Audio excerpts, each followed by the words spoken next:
Happy Friday. Friday, How are you guys doing? Friday. What do you got for us this morning? Right. So, first of all, Premier Panton will be on the show this morning. So make sure you guys tune in for that. For another episode of Premier Access. We have 3 missing West Bay teenagers. Oh. Yeah, sad. All Boys, young girls? ladies. Okay, Yep. where are they? Between the ages of 15 and 16 years old. Some have gone missing before. In fact, I think all of them at least have gone missing at some point before. Well, they I would check where they were last time. Yeah. That's the first place I would check. Yeah. We got a good tip about their whereabouts, so we'll send that on to the police. Some go to John Gray High School, and they were seen attending that school and the University College that morning, and then they were not seen at the time that they were supposed to be picked up. So they were in that vicinity of Walker's Road. They were later seen Walker's Road and in the Windsor Park area. So young ladies, just go home. It's so worrying, you know? Yeah. You got everybody worried. So the police are warning about a WhatsApp scam that could mean that you're going to lose your WhatsApp account. So they're encouraging people. The CIG Cybersecurity Office, which I've never heard of before, is asking the public to be vigilant against a scam that is basically circulating, where you get this WhatsApp message from someone, and then if you respond to them, somehow they're able to confiscate your actual account. Well, so be careful, because all of a sudden they can then contact all of your people and then scam them. Yeah. I know someone actually that happened to in 2021, late 2021. So it's a real concern. Seems like there's a lot of scams going on. You got the CUC one, Yeah. something with the CNS. Yeah. I always look at things though with a skeptical eye anyway. Yes. You have to, absolutely. And so finally, a young man by the name of Devin Anglin had his appeal turned down. He's in jail for murder, and he has a 30-year sentence. This was the nightclub, right? Yes, this was the nightclub shooting that happened back in 2009. Yeah.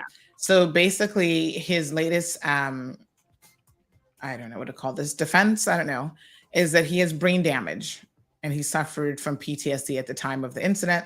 The court, the judges in the Court of Appeal did not believe him, and they dismissed his appeal. He also had some argument about provocation, that should be enough to reduce his sentence, and the court said absolutely not. I'm going to get into some of the details, hopefully a little bit later on, because it's a very interesting decision, actually. Okay. Those are your morning headlines. All right, Sandy. Well, I think we're on Bobo right now, aren't we?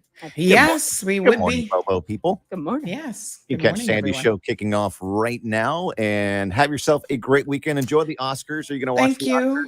I don't actually get to watch much TV, but maybe. It's on Sunday. I like red carpet stuff. It's not red this year. That's a big news item. It is tan. It's tan. Oh, God. It's tan. I gotta go look that up. The tan carpet. Yeah. It is serious. Yeah, well, they're calling it champagne colored, but it's tan. Oh no. I'll go look it up. It's carpet. It hasn't been tan or it's been red since 1961. So it's a big news item. Again, slow news day. All right. Enjoy. We'll see you Monday. All right, guys. All right. Again, our segment. Have a good one. All right. Good morning, everyone. Happy Friday. How are you guys doing? Beautiful day. Bigger, better, bolder. The cold, hard truth is taking talk to the next level. Right here on Bobo 89.1 FM, Cayman's Community Radio. We are still spilling the tea. And committed to being part of the change that Cayman so desperately needs. Join Sandy Hill weekdays from 7:30 a.m. for Premier Access, Cayman Voices, Truthful Thursdays, and much more. Cayman's #1 talk show is now bigger, better, bolder, and more than talk. Getting results with hot topics, consumer reports, court exposés, and more. I've come to set the record straight. I've come to shine the light on you. Let me introduce myself.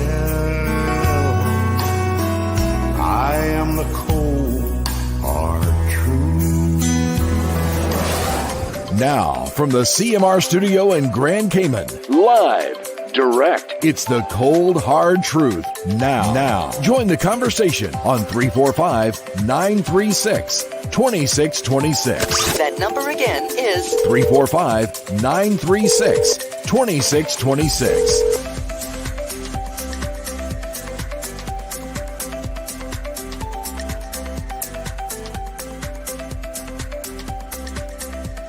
All right, good people. Rise and shine. Let's get it. Happy Friday. It's a beautiful day in paradise. It sure is. I got to tell y'all my Gucci story. Those of you who follow the program will know that I have a little bit of a thing for Gucci's. And it's a recent development since I have moved out into Lower Valley. You know, all the years that I lived in Newlands, North San Estates, I never, ever saw a single agouti. And I mean, I was there like forever. I don't know why that is. I never saw a single one. So I was tickled pink when we moved a little bit further east. Not much, honey child, but a little bit. And then all of a sudden, I was seeing agoutis all the time. Apparently, there was a whole habitat of them right behind where we live. There was a huge undisturbed piece of land. Now it's full of homes, honey child. But anyway, progress. What can you do? So they must have had a couple of habitats there. And every single evening, like clockwork, they would walk through my yard, a couple of them together, like a whole little family. They'd go foraging in the bushes across the street. And then, they would finish whatever they were doing over there. And then they'd go back to their little dens. Really fascinating creatures. So anyway, fascinating little creatures. So since then, I've really been obsessed with them. And they do this like clockwork every morning, every night. And during the election, if you guys are following the election, last year, oh gosh, the election was in 2021, wasn't it? Time has really flown by. I kind of had this thing where every time an agouti would walk by when a candidate was on the show, I was like, oh, maybe you're going to have some agouti luck. So this was like a recurring theme, right? An ongoing thing. So anyway, they're really, really interesting. Sometimes you kind of just see them like jumping around. Other times they're really fast. I mean, they're booking like something's chasing them. They're running into the bushes like Speedy Gonzalez. So on Sunday, I hadn't seen any in a while, and I don't see them during the morning show anymore because I actually have window treatments up now that actually block my view out the window. So, you got to be looking out the window to see when they pass by because, like I said, sometimes they can be pretty swift. So I was down in North San Estates on Sunday. I was doing a little drive-through of the old neighborhood. I went to pick up some stuff from someone, and then I was like, oh, I haven't been down here in so long. Let me just see what's going on. You do a little drive around. And I was looking at the old neighborhood, and I was looking at, you always get that one neighbor who never kept their yard clean. Speaking of yesterday's topic, always a hot mess, big boat in the yard, just ugh. I was like, why can people not take pride in where they live? So those people haven't changed. They're still there. The house still looks like crap. They don't seem to ever do anything to the yard. No flowers, no nothing. They don't paint. They don't power wash. And on top of it, they've got like this derelict looking boat parked up in the yard, like a big boat. Mm-hmm. And so I had to shake my head. I was like, wow, that really is an eyesore. Most other homes in the neighborhood take pride in, the surroundings. I actually stopped by one house, and I was admiring the brickwork that they had in the front of their house. It's really beautiful. And the husband was out there. I'm assuming it's a husband. The man, whatever his status is, was out there, watering the flowers. And she's got her garden. This lady's garden is absolutely gorgeous. Like all the right plants. It's just beautiful. So nobody told me that there's a women's health conference today. Thank you, Doc. So y'all look like y'all be trying to hide stuff from me. But anyway, the that's interesting. The there's been a couple changes in the neighborhood. For the most part, like I said, everybody's keeping. So anyway, I was coming in to the neighborhood and I saw this huge agouti. Like I said, I lived there forever. Never saw an agouti in Newlands. Never. And here I come now and I see this huge agouti crossing the road. And that one was moving kind of slower. So I was able to quickly grab a picture of him. Then later on Sunday evening, I'm trying to remember what I did. I think I took Gianna to her hair appointment. She got her hair done, whatever. And then when we came back, I saw one in my own neighborhood running across. That one was pretty fast, though, running across the neighbor's lawn.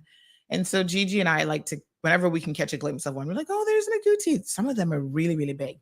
Now, when I posted that picture of the one I saw in North San Estate, some of you were like, where is this agouti? And I wouldn't tell you because I know the reason why you want to know is because you're planning on going agouti hunting. And I don't want you to kill my little agouti. Now, I'm a Caymanian-ish. I say that because maybe I'm not the typical Caymanian. I've lived abroad for a good deal of my life. And now I can no longer say the majority of my life because I've been back for so long, actually. But anywho, I have partaken of agouti before. And I know some people say because they're technically part of the rodent family, they're like, ew, how can you eat that? And I'm like, well, listen, if we can eat turtle, I don't see no different between turtle and agouti. And, it is what it is. That's why I don't really, when I hear about some foreign delicacies that people eat, chocolate covered cockroaches and grasshoppers and whatever, it's not for me, but I also don't really knock it. Like I'm not going to think about it too hard, right?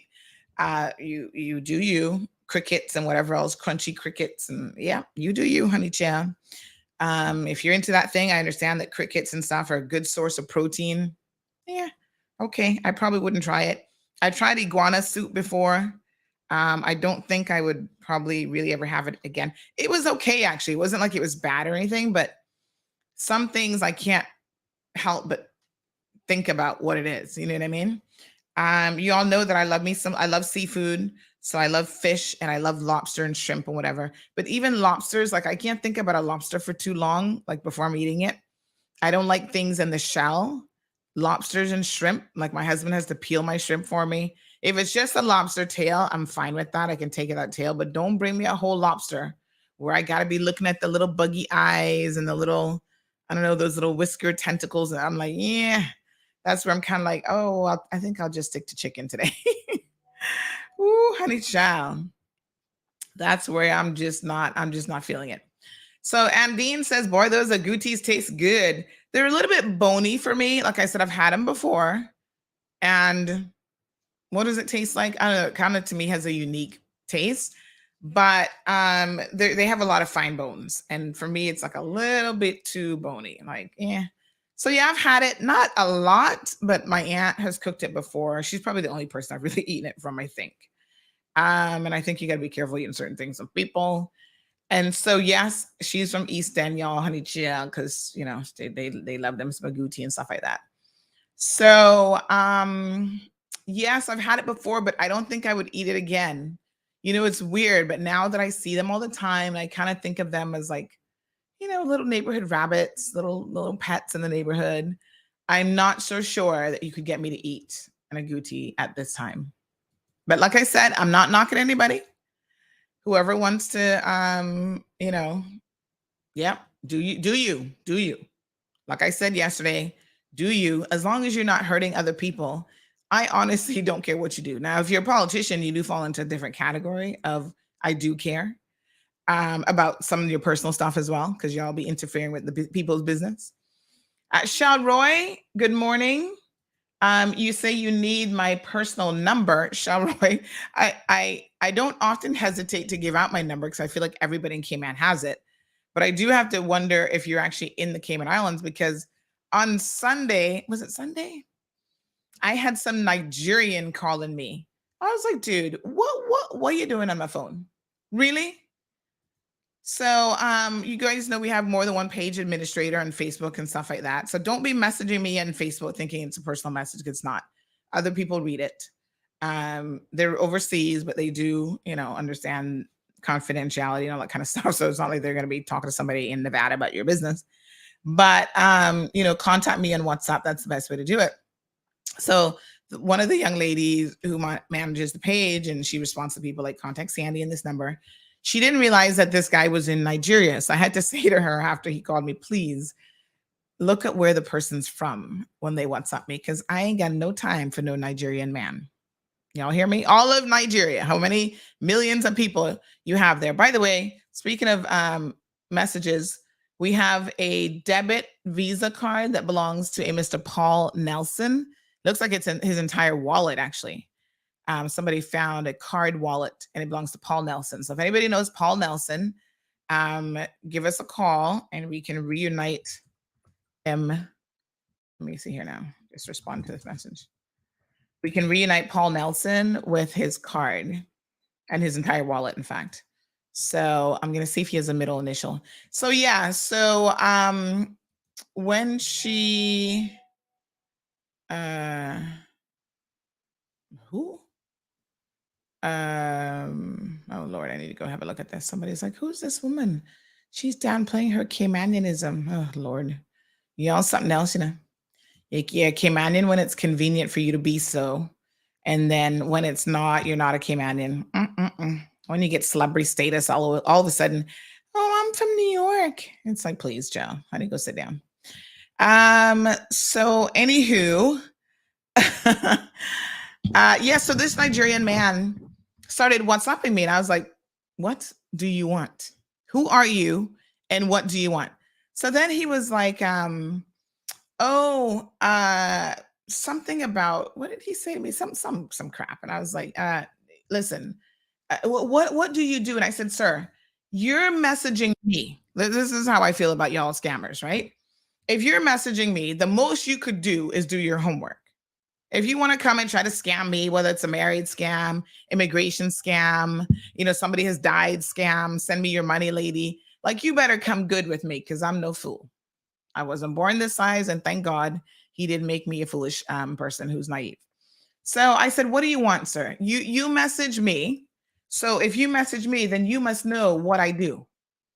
You're on the page. That's how you made contact with us. Can you not read? Shall I be rude up in these comments with these scammers? And so then he proceeded to call me.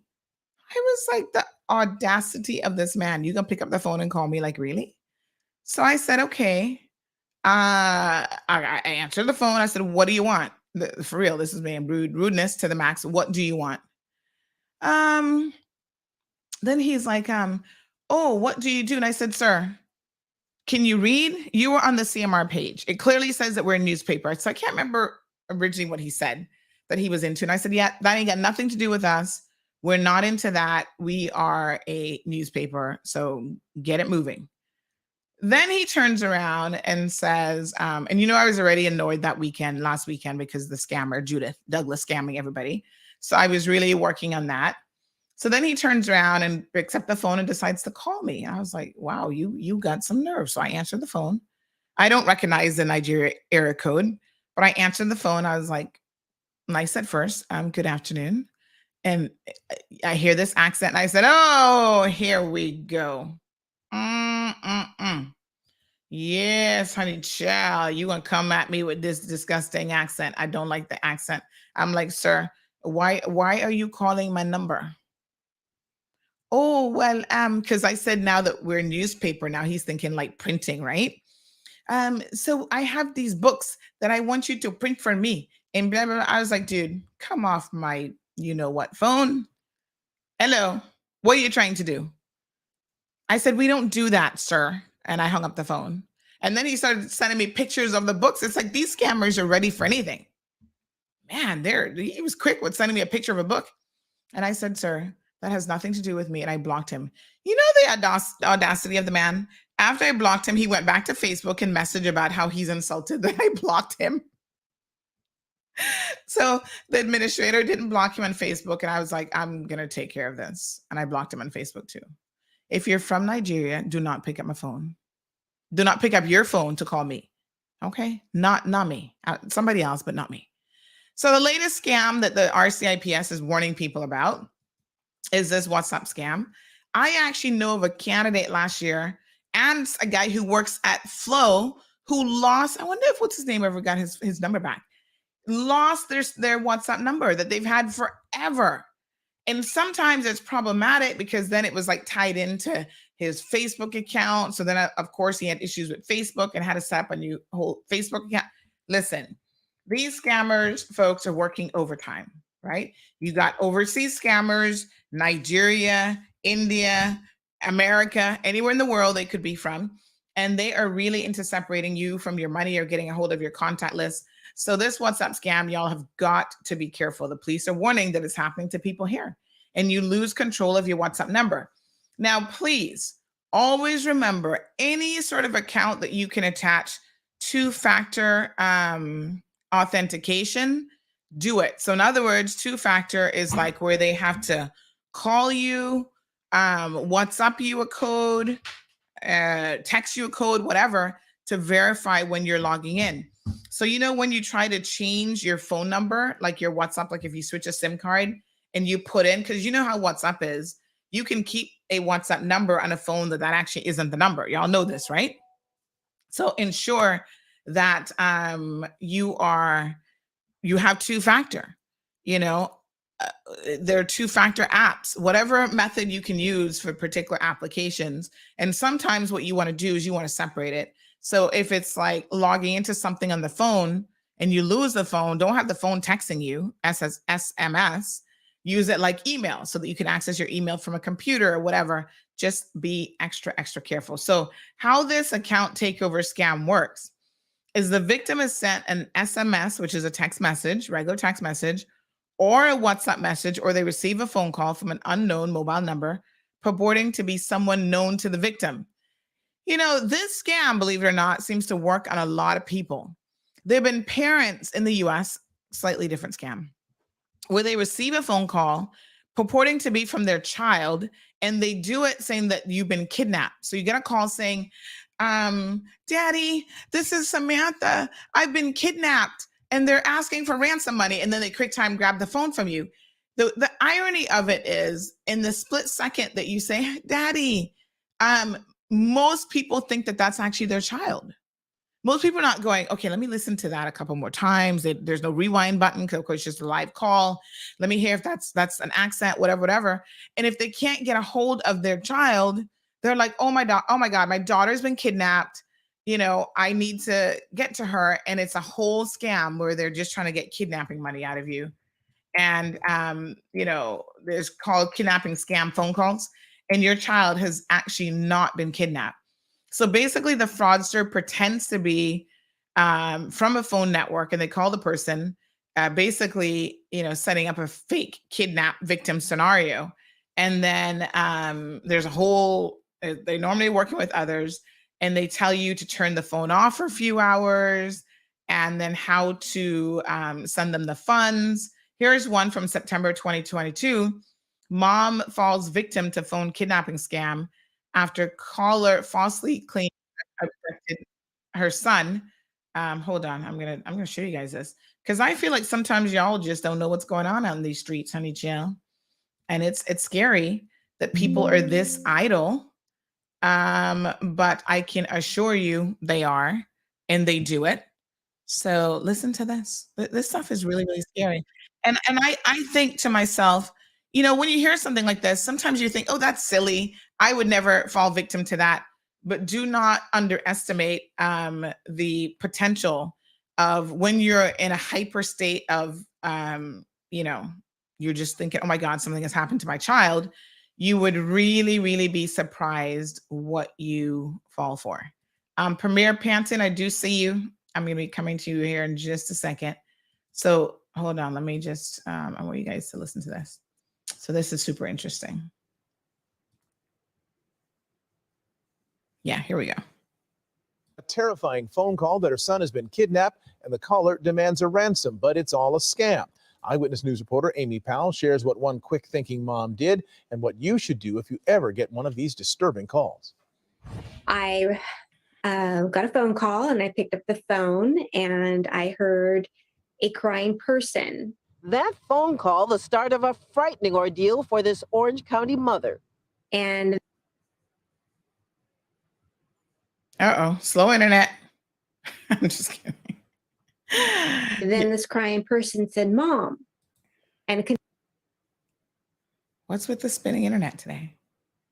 Come on now, supposed to have super fast internet. continued to sob. And I was trying to identify the sound because I have two boys.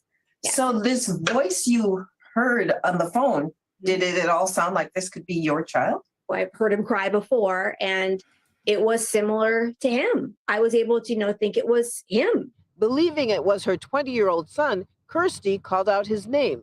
But a man got on the phone and started making threats. Started asking me for money, that he had my child and he was going to hurt him. And proceeded to curse at me.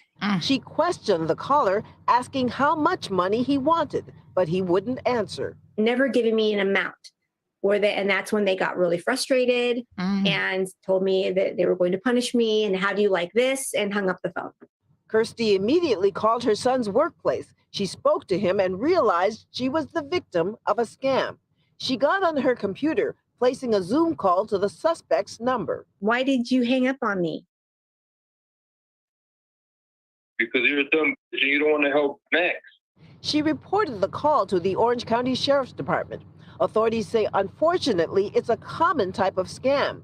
They advise anyone getting a similar call to slow down and not respond to the scammer's attempts to create a sense of urgency. They're going to have some noise in the background trying to scare people into, we want you to act right away, because the more that people slow things down, the less likely it is that people will fall for these scams. Kirsty is sharing her experience to raise awareness. Mama Bear, yes, I was extremely angry and thinking of other people.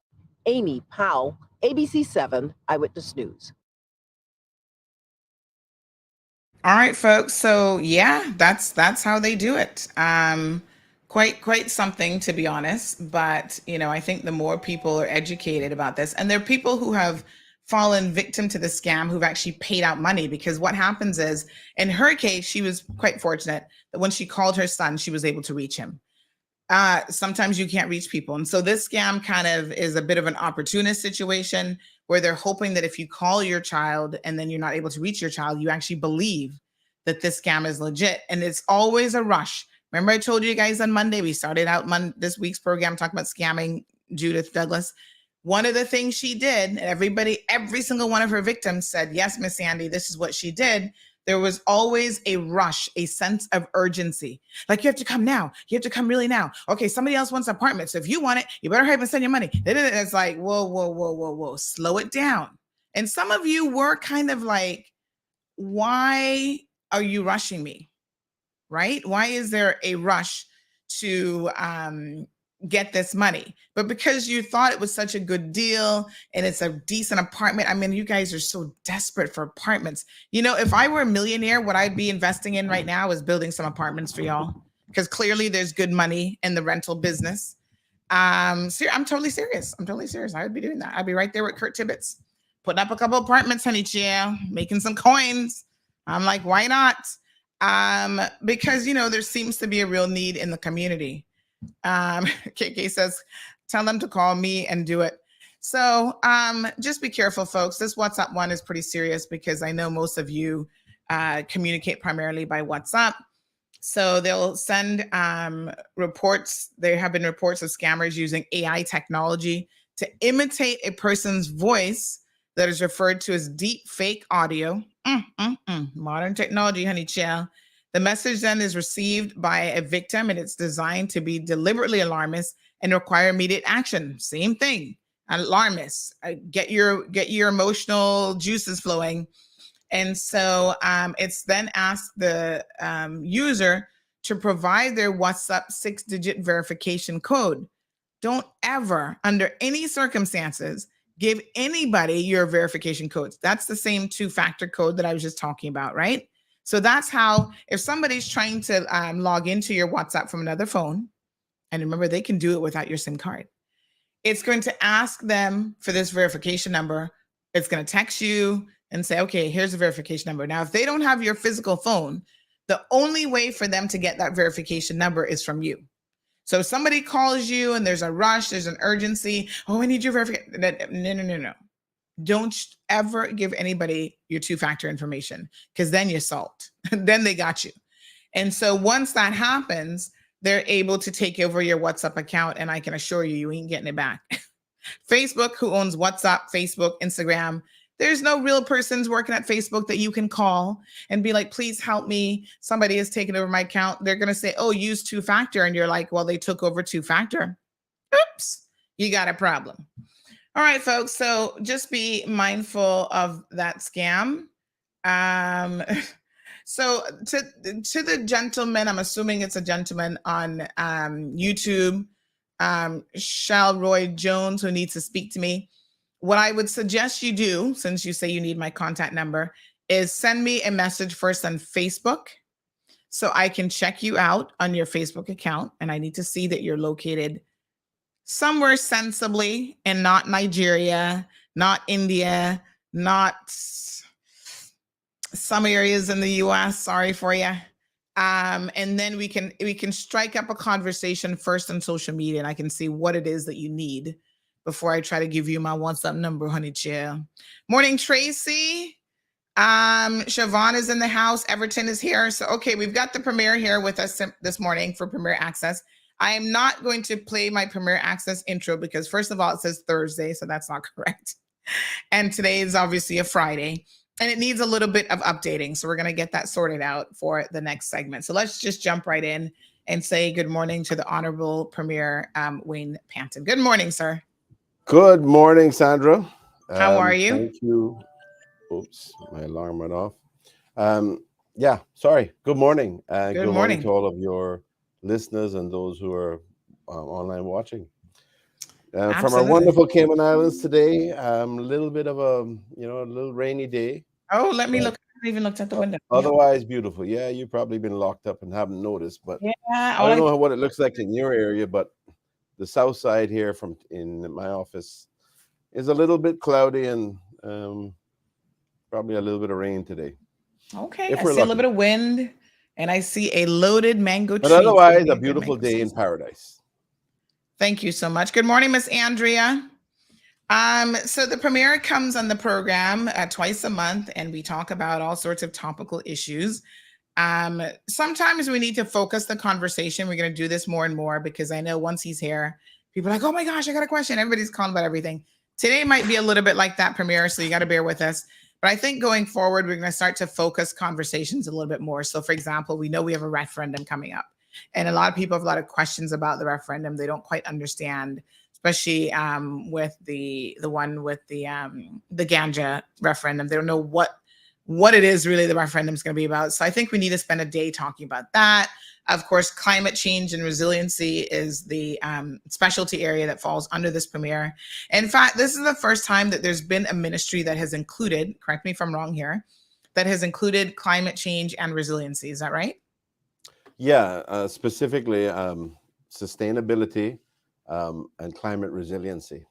Climate resiliency, yes. Obviously, I think everybody by now, unless you've been living under a rock, is aware of the climate change challenges.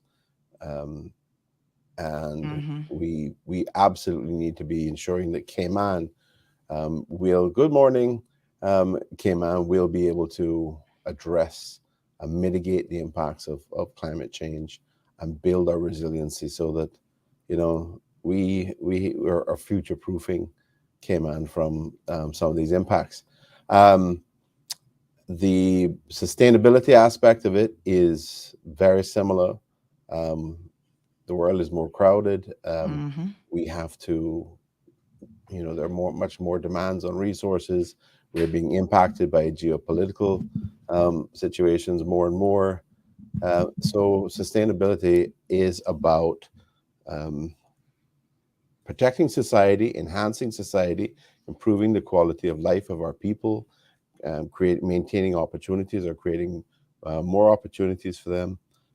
It's about the economy, making sure that we can prosper now and into the future. And it's about making sure that we're protecting our environment, because if we don't have all three of those things, we don't have the ability to achieve any of them. Everything is interlinked. We need nature. Nature doesn't need us. We need nature in order to live on this planet. There's no planet B. So we have to take care of our planet, and we have to recognize the connections and the interlinks between our quality of life and our ability to prosper. So it's a triple bottom line. It's the people, planet, and prosperity. All right. So I think what we'll do this morning is maybe Why are you we'll trying do to a make me little. hungry? I know. I was going to say big shout out to Burger King and Popeyes who sponsor our Monday, Wednesday, Friday show. Yeah, it's definitely tempting some mornings. But I think what we'll do this morning, of course, folks, you can call in 936 Bobo is the telephone number. You can call on WhatsApp. You can reach us, send your messages and your comments in the comment section. But maybe we'll do kind of like headlines, and we can go through some of the major headlines since the last time you were on the program, and you can kind of comment on some of those things. So Jonathan says to please tell the Premier that people are having problems at garbage collection on the island and need 2 more trucks. Now, I know that a lot of times these specific things don't fall under you, so you may not be able to speak to how many trucks the DEH has for garbage collection, but there is a general sense, and this came up yesterday after we had Heather on the program talking about climate resilience, talking about the beautification of our island. And one of the comments that definitely a caller called in and said, we could do with more garbage collection more frequently. So at one point it used to be twice a week, and then that was reduced to once per week. And so do you have, who does this fall under? DEH is whose ministry? DEH would be with the Ministry of Health and Wellness. Okay. So that is Honorable Minister Sabrina Turner. And but I typically sort of keep in touch with what's happening in relation to these things. And I was having a conversation, I think not last night, but the night before last, with the director for DEH, and there was no conversation, there was no indication rather of a problem with the number of trucks or any trucks being unavailable. So I would have to follow up, and I'd also need to get more information if there are specific areas that are not being serviced regularly. That would really assist in being able to point out, to the director where there may be an issue. But I'm sure he's probably going to be aware of any issues. But nothing has been brought to my attention, in the last week on it. Yeah. And we'll reach out to him as well, because I do find Mr. Sims to be very, very responsive. Oh, yes, absolutely. So he's definitely one of the better ones, I must say. So we'll speak with him and see if it's in the works. Have they considered it? I think that a lot of people request services from government. They ask for things, but they also have to know that comes with a ticket price and that nothing is free. So Lady Demas, good morning to you. She says, good morning, Premier. Siobhan says, yes, we need to take we need to take care of our planet, not advantage, take care of our planet. Mr. Amelia is in the comment section, and she says, we have our young people whose brain isn't fully developed, and weed is taking a toll on them, not to mention those which are mental.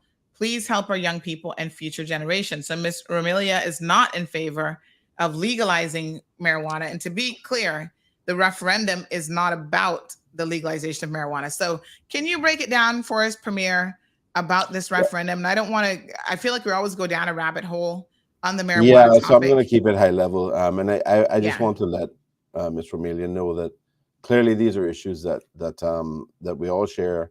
No one wants to see really young people engaged in that sort of thing, because there is some potential for impacting, the development of their brain effectively. So that's a long-standing issue, and that's not what this is designed to address. What decriminalization of marijuana or ganja or weed, whatever you want to call it, relates to is for those people who would ordinarily, for example, as it is now, it's completely illegal. The sale, the purchase, the consumption of marijuana is illegal, right?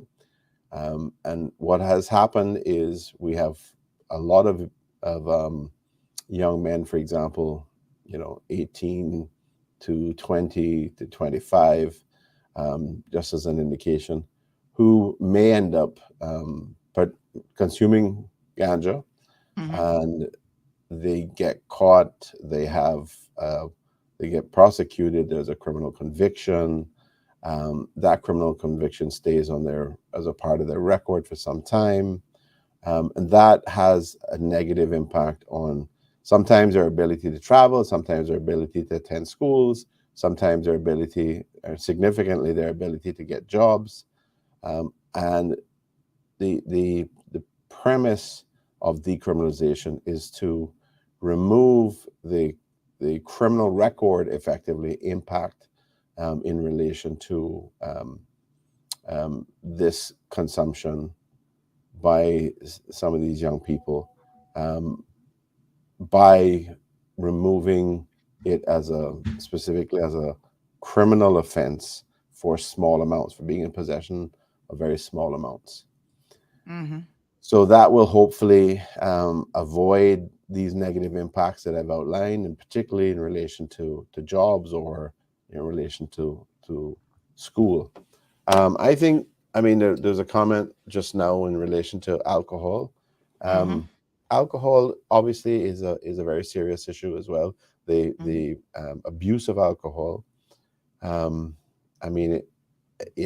It impacts lives. It impacts families. We've just had another road fatality, very sadly, I think 2 nights ago, and that appears to be driving under the influence, or alcohol appears to be a factor in that as well. So, these are all things that are critically important for us to address as a society, eliminate the abuse of things like that. We certainly don't want ganja to be abused either. But there are lots of young people, and young men in particular, that seem to be impacted by this in a significant way.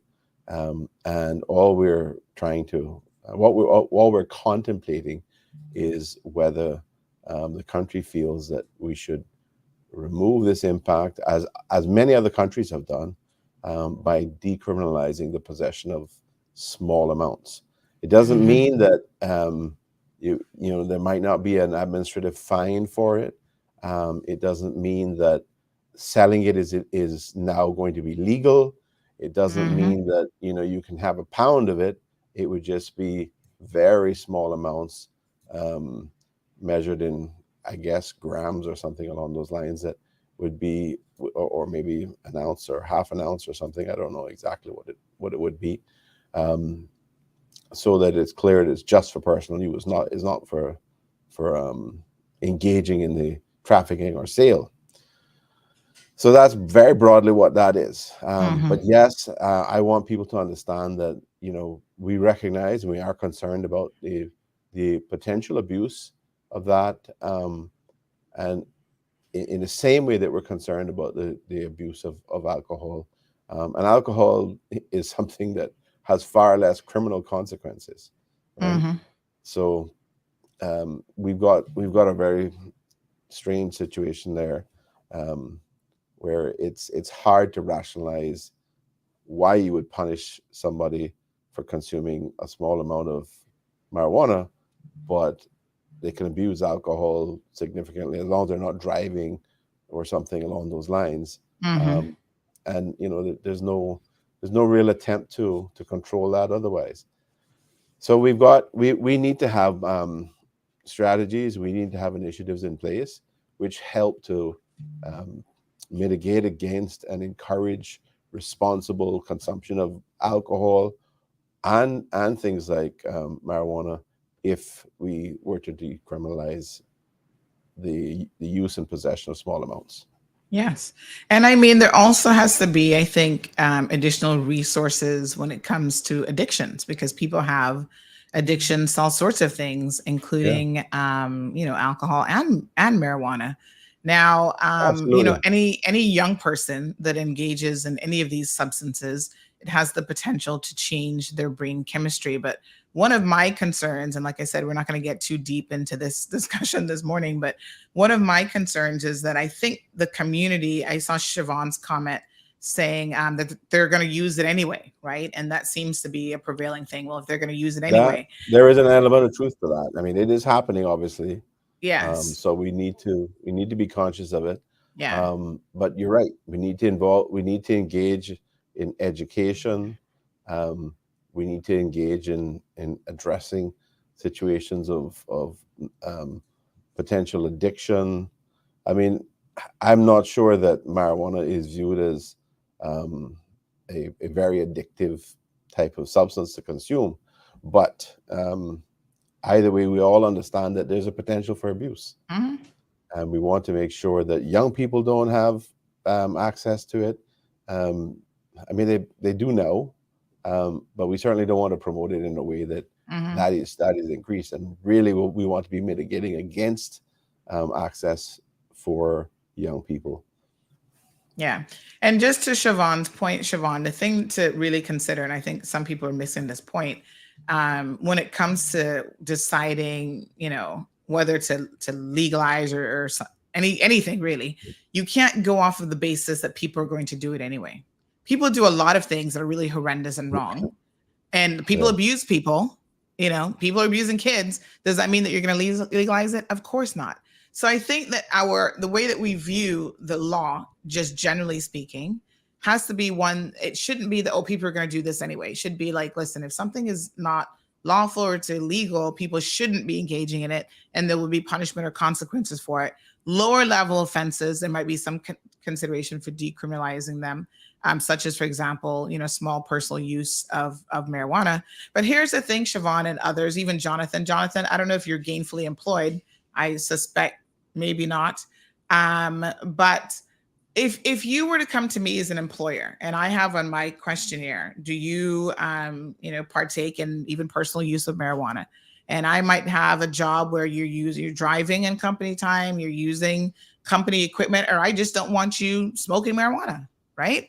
And you say yes or no, whatever. Keep in mind that as an employer, I have a right to do random drug tests, and I have a right to also not hire you if you're using. And I think a lot of young people believe erroneously that you know, decriminalizing this means that they can go out there smoking in public, they can smoke as they feel, and they can still roll up on people demanding a job, although you're a pot smoker, a regular pot smoker. And that will impact your future. So you will have decisions to make, Jonathan, about that. You know, I know you're one that's in support of the herbs, so to speak, and that is your personal choice once you're doing it in the confines of your own home, and no one else is being impacted by that, including children, because children should not be subjected to secondhand marijuana smoke or even third-hand smoke, which is what you get in furniture and clothing and that sort of thing. But think about the real world implications of you choosing to just be a regular pot smoker. There will be people, and a lot of people in this community and business people, who will say, you know what, you're not really hireable material for me, and you're not going to be able to do anything about that. That's not discrimination. That's just going to be one more tick that they're going to add to the list of requirements for employment. Good morning, Alejandro. Yes, Mom. Good morning to you, Mr.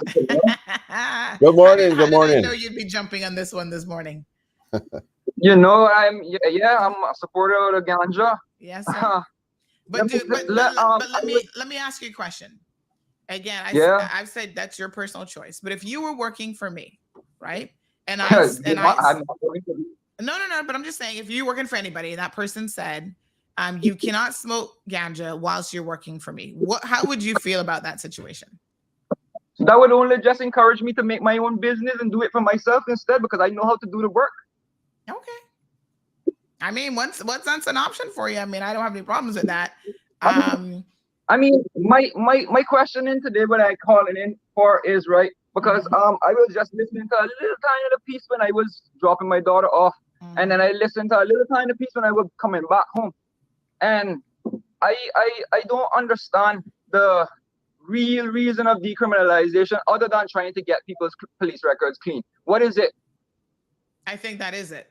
That's what it is. That's it, because really and truly, when you decriminalize ganja, now that allows me to smoke my ganja for whatever reasons I want to, right? Because it's only small consumptions apparently, right? So my biggest question into this is, who is going to be the dealer? They're not. Listen, decriminalizing it doesn't mean that they're encouraging you to go out there and do it. It isn't going to change the law in relation to sales. The sale of marijuana, the importation of marijuana, all of that is still going to be illegal. Sorry? Yeah, but I was talking to Mr. Sterling about this, right? If they do just legalize the ganja and allow people to plant their own, we cannot. And if possible, if they can do it. Okay.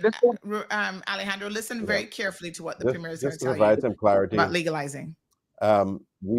We are not in a position, even if we all felt that it was appropriate to do it, we are legally not in a position to legalize marijuana in the sense that we remove all controls in relation to the sale, possession.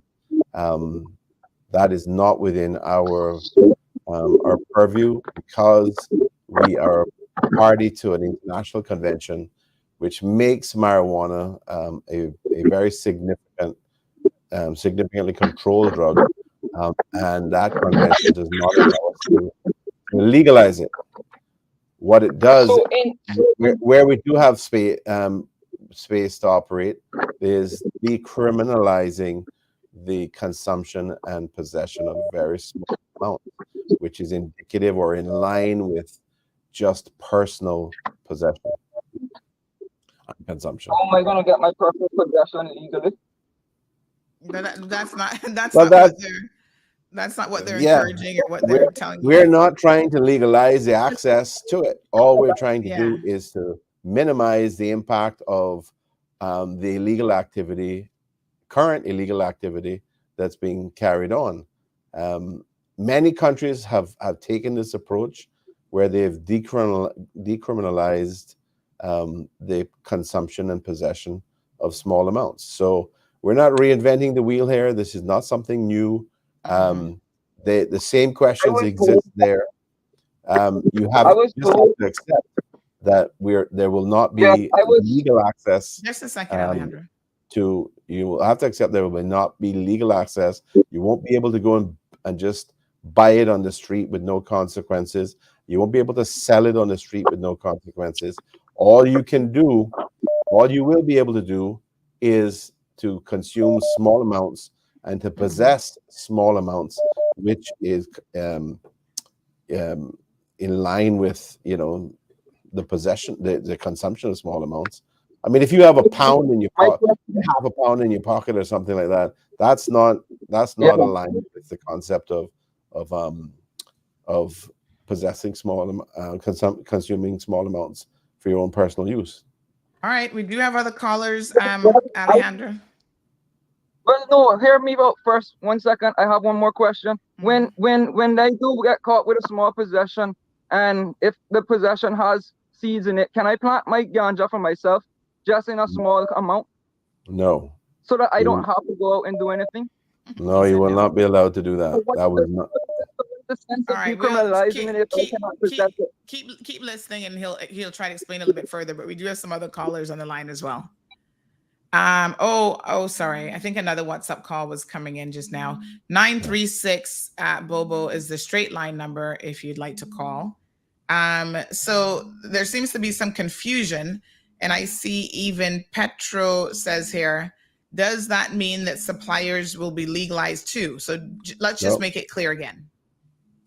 So categorically, it will, all of the criminal provisions in relation to the importation, the sale, the distribution, the wholesale or retail supply, whatever you want to call it, of marijuana, all of those provisions will remain in place. It will remain illegal to do all those things. The only thing that's going to change if we go ahead with this is to remove the criminal record aspect, your liability to criminal prosecution for the possession of small amounts and for personal consumption. That is all. All right, caller, good morning and welcome to the program. Hello. Good morning. Hi, morning. So my thoughts on this is the reality is, and a lot of people might. Hello. Yes, morning. Morning. Hello. Yes, ma'am. Okay, so the reality is, even though a lot of people might not openly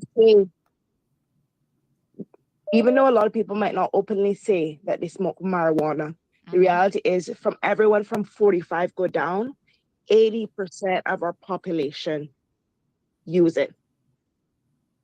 Where do you get those that? laws? The only one that they're impacting are Cayman. Let me ask you a question. Where do you get that statistical information from? Just being in the population. Could it just be the people that you're hanging around with? 80% of them smoke just it? being openly in Listen, I'm no longer 45 and younger, but almost every organization and everyone I've been around. I find that you're in the 20%, but the reality is over 80%. I find that impossible. If you randomly drug test everyone on the island today,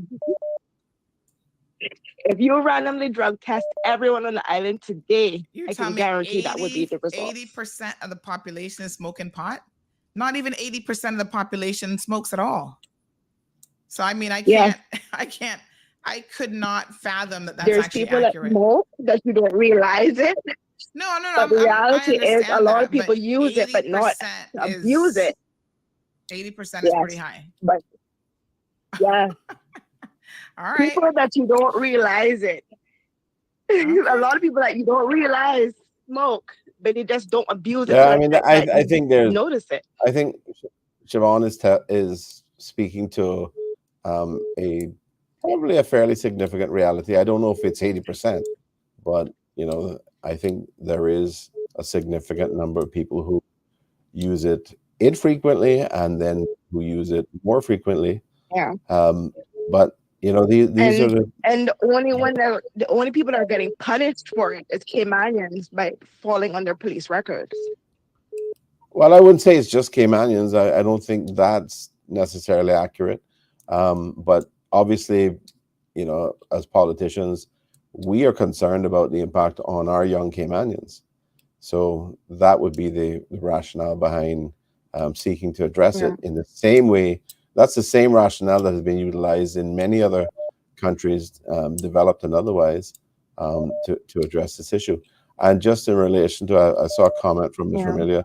No, it does not relate to things like cocaine. This is just marijuana, nothing else. So, yeah, I mean, thanks, Siobhan, for your comments. And but I of mean, course, I'd like to, we do have so many other problems to talk about as well, other issues that we need to talk about. I don't want to get caught up too much in this. The opportunity, it will be down the road where, we'll be having discussions. We'll be trying to educate people more fully on both sides of the issue. So the idea is for a clear indication from the people in the country as to what their views are. All right, we got more callers. Thank you so much, caller. All right, folks, just a reminder that we can only take one WhatsApp call at a time. That's just the limitation of WhatsApp. We can do more than one straight line call, but that's just how it works. So caller, good morning and welcome to the program. Hello. Good morning, Sandra. Morning. In regards to that caller, morning, Sandra. Morning. In regards to the call that the caller made, maybe it's 80% of people she hang with. Because I'll tell you what, my family's anti-drug, my whole family. That is something that is not accepted. And for you to put out a figure at 80%, I think you need to really sit down and do a study about it. Because 80% of Cayman population is a big population. Yeah, there's So, I mean, anyways, that's I think yeah, about this that's ganja impossible. issue. We have more important topics to talk about. Yes, okay. We have more important topics while the premier's on the show to talk about questions to ask than to be talking about ganja. Ban it and that's it. That's it. We already got stupid or idiotic or people acting immature when they get a little high off it. We see that. So why are we going to really make it a topic, a point of focus? You know, come off it. We have other things. Elections right around the corner. What is this government going to do? How are they going to please us? How do they want us to vote them back in? What about the young Caymanians? What about all these criminals that are coming in through the CBC border? I mean, these are important things we need to talk about instead of talking about ganja this morning. All right, caller. Thank you for those comments. We can certainly move on. It's one of those hot topics that I can tell you what, you know, once it gets started, it's hard to rein it back in. But I mean, and I think it should be part of a conversation, but it is clearly not the only thing. And to the caller's point, there are many other things that you know, we should also be discussing, which relate to, you know, the quality of life of our people. I mean, two things really that come to mind that are on my agenda constantly is, firstly, dealing with affordability, cost of living, trying to find ways to address that. But also, clearly, we have a problem with traffic. It's not new, but it is becoming more and more difficult. You know, we've had a significant growth in our population. I have no idea where 8,000 new cars came to the island as being registered last year, for example. That was a significant surprise to me. I keep track of cars that are coming onto the island, and there was something like about 4,000 cars. And the disclosure that 8,000 cars had been registered with DVDL was a surprise. 8,000 cars is a lot, and that represents a lot of traffic. I mean, if you take you know, if you take the average length of a car of, say, 15 feet, and you multiply that by 8,000, you're going to get that's 120,000 feet. You divide that by 5,280 to give you an idea of how many miles of traffic that is. That's 22 miles of traffic, or 22 and a half miles of traffic if you put them bumper to bumper. And you know, we don't drive bumper to bumper necessarily. So you put a one car space in between that. So you can double that. That's 45 miles of traffic. So these are the types of things we've got to face this reality. Cayman is a very car-centric society, and we need to have a conversation about how we are going to change that, how we're going to incentivize. And this is what I'd love to hear from the public. What do they think would work in terms of incentivizing people to carpool, for example? Because if we could take, when I drive down in the morning, if I had time, I was going to give you an example.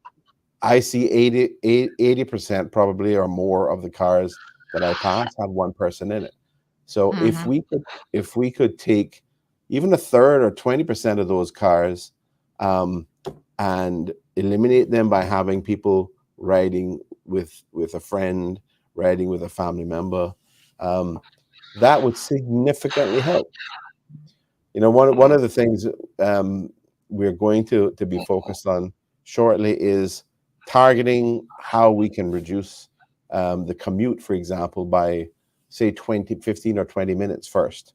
And then perhaps we'll look at extending that to see how much more we can reduce it by. Obviously, it's going to be easier to reduce it by smaller amounts initially.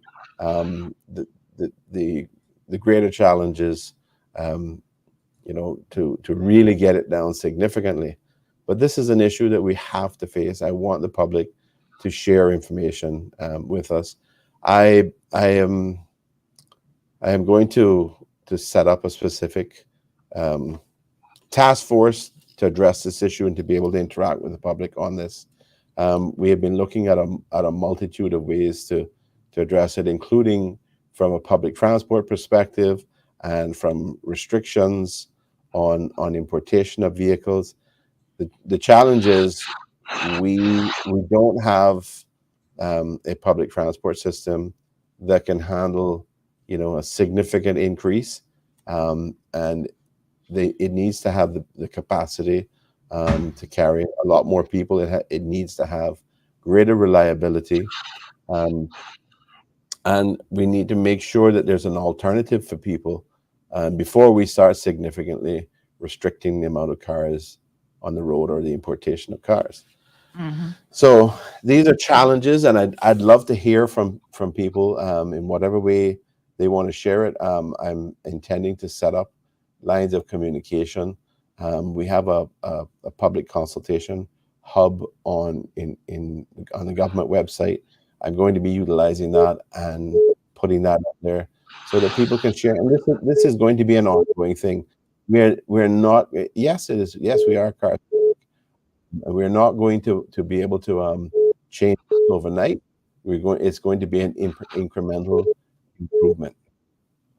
All right, we do have a caller in the line, but Everton and others, just to clarify, I think the Premier made it very, very clear that we are not able, even if we wanted to, we're not able to legalize marijuana because we're not an independent country, we're part of the UK, and we are subject to agreements otherwise, which are above our heads. So make it very, very clear here, folks. This will not be about the legalization of marijuana.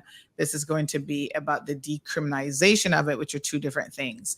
So a lot of use, small amounts. Small amounts of personal small amounts of personal use. You still can't be walking around with a pound of it in your pants pocket. And I don't, you know that I don't smoke and I don't drink. And I will tell you that I have a particular aversion to any kind of smoke, whether it's cigarette smoke, cigar smoke, anything. And I especially don't like the smell of marijuana. But there are young people that do it, and there are serious consequences for them. And we want to try to mitigate those serious consequences while recognizing that we need to make sure we don't allow other abuses to develop. Yeah. And I want young people to remember that there may still be consequences outside of the courthouse for you still choosing to smoke it. I mean, that's the real world, right? RD Limited says 80% BS. Weed heads will find any excuse to justify its legalization. Please stop spewing foolishness. Mark says to speak facts and not foolishness. Mr. Amelia says, sir, with all due respect, we should not be following other countries and picking up their bad habits. Other countries have kids killing teachers and children. What door are we looking to open? RD also says, what a sad state of affairs we're in. Marijuana is, as in the legalizing of it, is the greatest concern people have. Lulu says, woman, what nonsense are you talking about? I don't know what woman she's referring to. You're pulling your numbers from out of a pouch, 80%, good grief. Jim says a lot of people may partake, but not at all 80% of the population. 80% is a lot. I don't even think it's 20% that partake. Even that would be extremely high. Lulu says, oh, stop it. Everything is only Caymanians. Charles says, many of our young people do it, and they do it based on it makes them look cool. And those are the same young people, Charles, who can't hold a job and who want to sit down all day talking about why they can't find a job and they're unemployable and nobody wants to hire them and blah, blah, blah. I mean, they need to look at some realistic reasons why they may not be getting hired. There is an element that we have to face as well, a reality that we have to face. And that is, we do have some young people who utilize things like marijuana in terms of self-medication. In terms of ways to address things like anxiety, to address panic attacks. So I am not going to be criticizing people for obviously if you're doing it recreationally, there's no other intention, no other rationale other than just getting high. Well, you know, I'm not going to be supporting that. But this is designed to recognize that there are some young people who utilize it for whatever reason, and there are greater consequences than perhaps there needs to be for the possession and consumption of small amounts. That's all this is about. And we cannot be legalizing it beyond that. All right. So, yeah, I mean, you know, I think there is the reality in terms of life is we have issues today that we have to deal with relating to affordability. That is high on my affordability agenda. The government has been doing so much over the first part of our term to help address cost of living, help address situations with families. You'll remember that one of the first things we did was we implemented the school lunch, the school breakfast, school snack program in the public schools. That obviously was a significant addition to our public expenditure. And that's designed to make sure that our young people are able to have a nutritious meal. And I have heard so many stories over the years in the past, right, where teachers who don't get paid a lot of money as it is, were taking money out of their own pockets. They were pooling their money in some cases to make sure that their children in their classes were able to get lunch and breakfast. And you know, that's a terrible state of affairs for a country like Cayman to be in. That's why we addressed the situation as quickly as we did. We've also reduced significantly duty on many other items. We reduced duty on feminine products. We reduced duty on baby type products. We've reduced duty on areas of products that relate, or classes or groups of products that relate to energy efficiency, for example. So we're trying to drive the sales of energy efficient windows, energy efficient insulation, these types of things to help people make their homes more efficient, which in turn will help them reduce the costs of their electricity consumption, their CUC bill effectively. And that helps with their overall annual expenditure. Any money that they save there can be utilized on other areas of need for their families. So there are lots of different things that we've been doing. You'll remember that last year, for the entirety of, from June all the way through to December, the government an electricity assistance support program where we were contributing to electricity costs of all households between consuming 101 kilowatt hours a month and 2,000 kilowatt hours a month. That reached over 22,000 households. And CUC worked with us really effectively on that. So did Cayman Brac Power and Light, as it was then. I think it's called Island Energy now. And it was very, very helpful, to be able to do that. And then CUC did some of their own programs where they deferred some of the cost increase last year. All right, we've got, so that really helped families. My apologies, Premier. I hate to interrupt you, but we've got like 50 million people trying to call. So let's try to take some of the calls. Folks, bear with me because remember. Sounds like you have R2D2 in the studio there. I hear so many beeps and. I know, lots of calls coming in. All right, caller, keep in mind that we've got multiple people on the line. If you could make your comments sort of succinct this morning. Hello. Good morning, Hattie. Nope, not you, my dear. We got another caller in line before you. Yes, sir. Okay. Hello, caller. Hello. I don't know whether you're talking to me or somebody else. Yes, I'm speaking to you. Okay, so I should wait. Okay, good. No.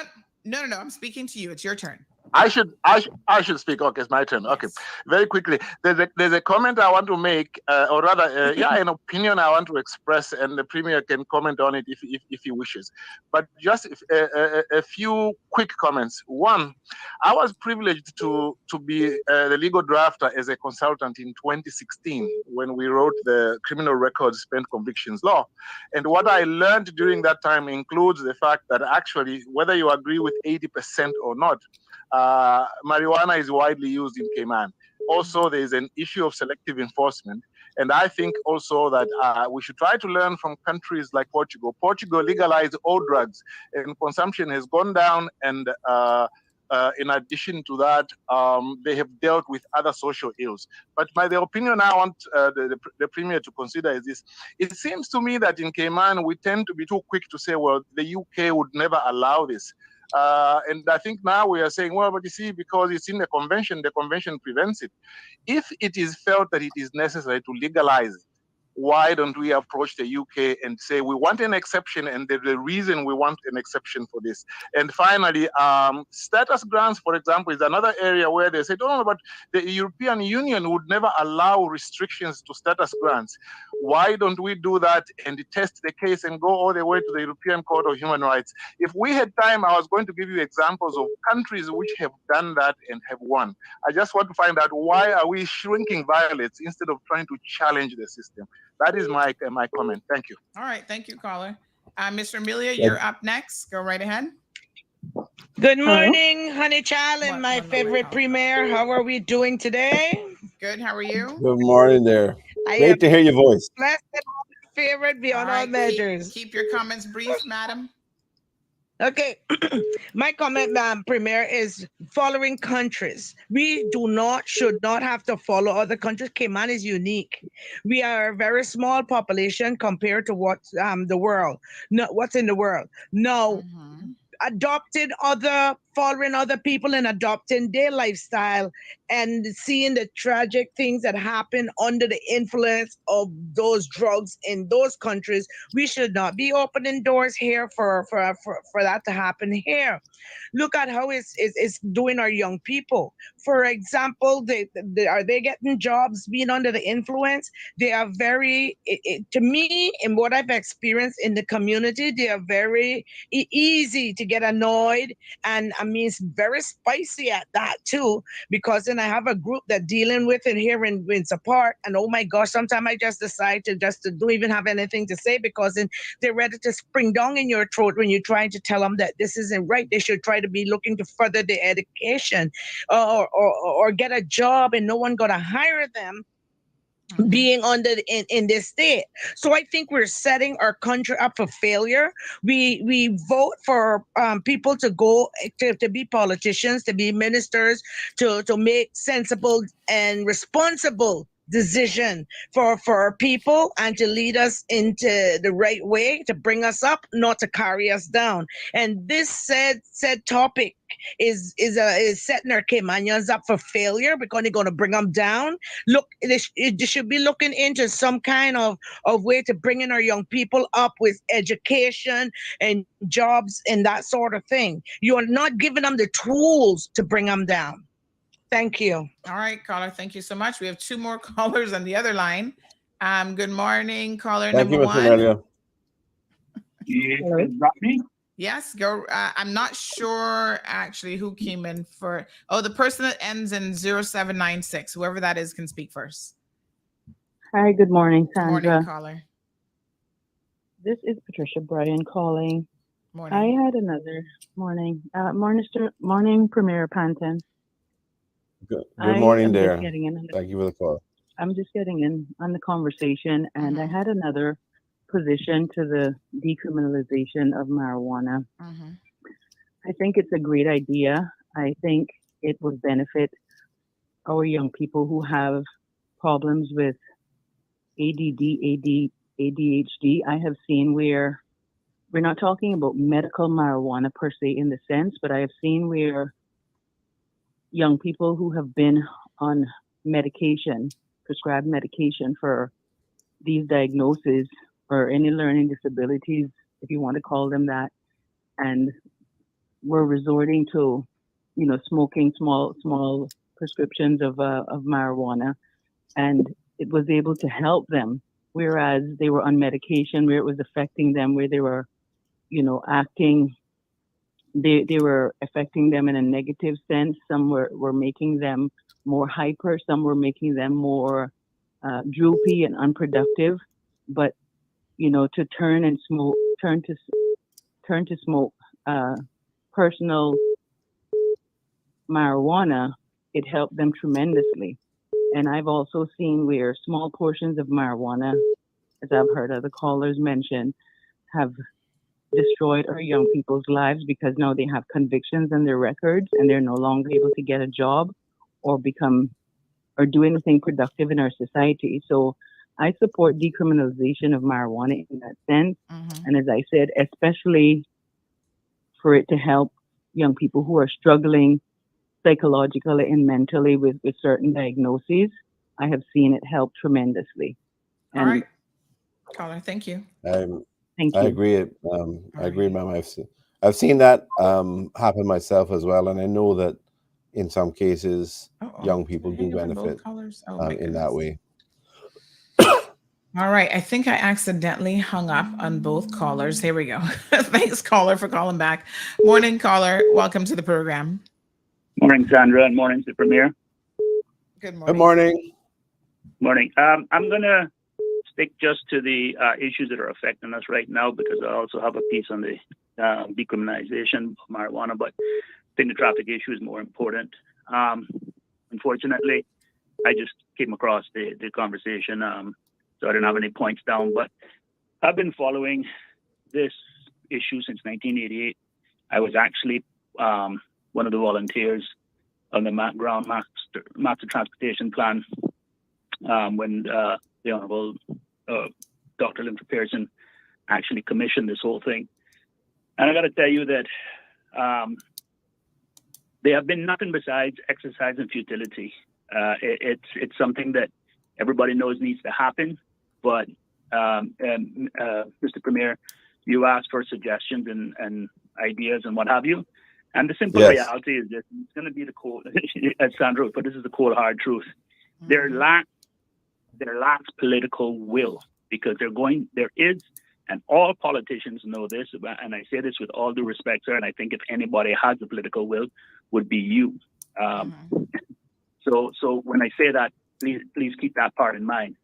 And that's why I'm only decided to take the time to make this call.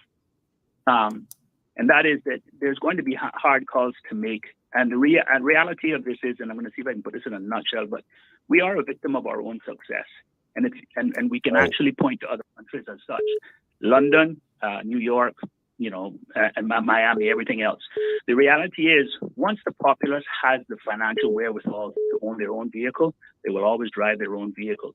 Now, it's great, and we all know that London has the world-class tube subway system, yet their streets are gridlocked. New York, their streets are gridlocked, because people have the financial wherewithal to drive their own vehicles, and they will pay that extra fee or what have you it is to get in there. Obviously, we're talking massive different numbers, and I don't know what the per capita ratio is, but the point still exists. We have money, we will buy a vehicle, we want our own creature comforts, human beings being the way we are. So now, if you look at other countries, like the Scandinavian countries and what have you, that are headed, Denmark, heavy on bicycles, it's because they have to. Bermuda, they're on scooters because they have to. And the reality is, if you think that they went to that system just quietly and peacefully and so happy, you got another thing coming. You look at their history and you'll find that everything had a battle. Now, the city where my mother is from, in the south of Spain, many decades, about 2 or 3 decades ago, maybe 3 or 4 decades ago, their political arm decided they were going to shut down the central city, which is the old ancient city, because the cars were destroying the old buildings. And The my pollution uncle was destroying the buildings. Pardon me? Pollution was damaging the buildings. It wasn't just pollution. It was that there was narrow roads, a lot of traffic. People were getting hit. Okay. My uncle would take me on sightseeing tours, and his mirrors were dragging on both sides. So they said, we built a road around the city and just said, look, between this hour and this hour, all traffic will be blocked from this city here, and you'll have to use public transportation. And then certain areas, of course, as the areas like I just described, you can't get at all. You have to do that by walking. But so there's no one silver bullet. There's nothing that's going to fix this. There has to be a massive, and it's a multi-million or hundreds of millions of dollars of expense, and that simply is going to be this. It has to have a very robust public transportation. There's no ways around it, and then it's going to have to be supported by laws that basically says you can't drive past this point. And so I've done proposals and I've done things where I've had stationed multi-story car parking lots that were done as a PPP program, where the private owners can build their multi-story car parks, knowing full well people will drive into the outskirts of town, park there, and take a tram service. And if you lock down, but the key is, again, this ties back into you have to make living in the city or in town like Cayman Bay, work, live, play, where people, it's not just a top floor, and there's no cohesion between all these different departments to tie all of this together. Now, this is nothing I'm saying here is new. This is from 1988, okay? And there's nothing here. There's no real proper public open spaces and what have you. So to that end, we will always have this problem. So I don't know if there's going to be you, Mr. Premier, or some other revolutionary politician that will come along and that everybody will follow behind and get this done. Because I understand your position that even members of your government say, listen, Mr. Premier, I'm here behind you on this. But if we implement this, my constituents are going to hang me on election day. And that's the wrangling that you have to deal with that we don't see.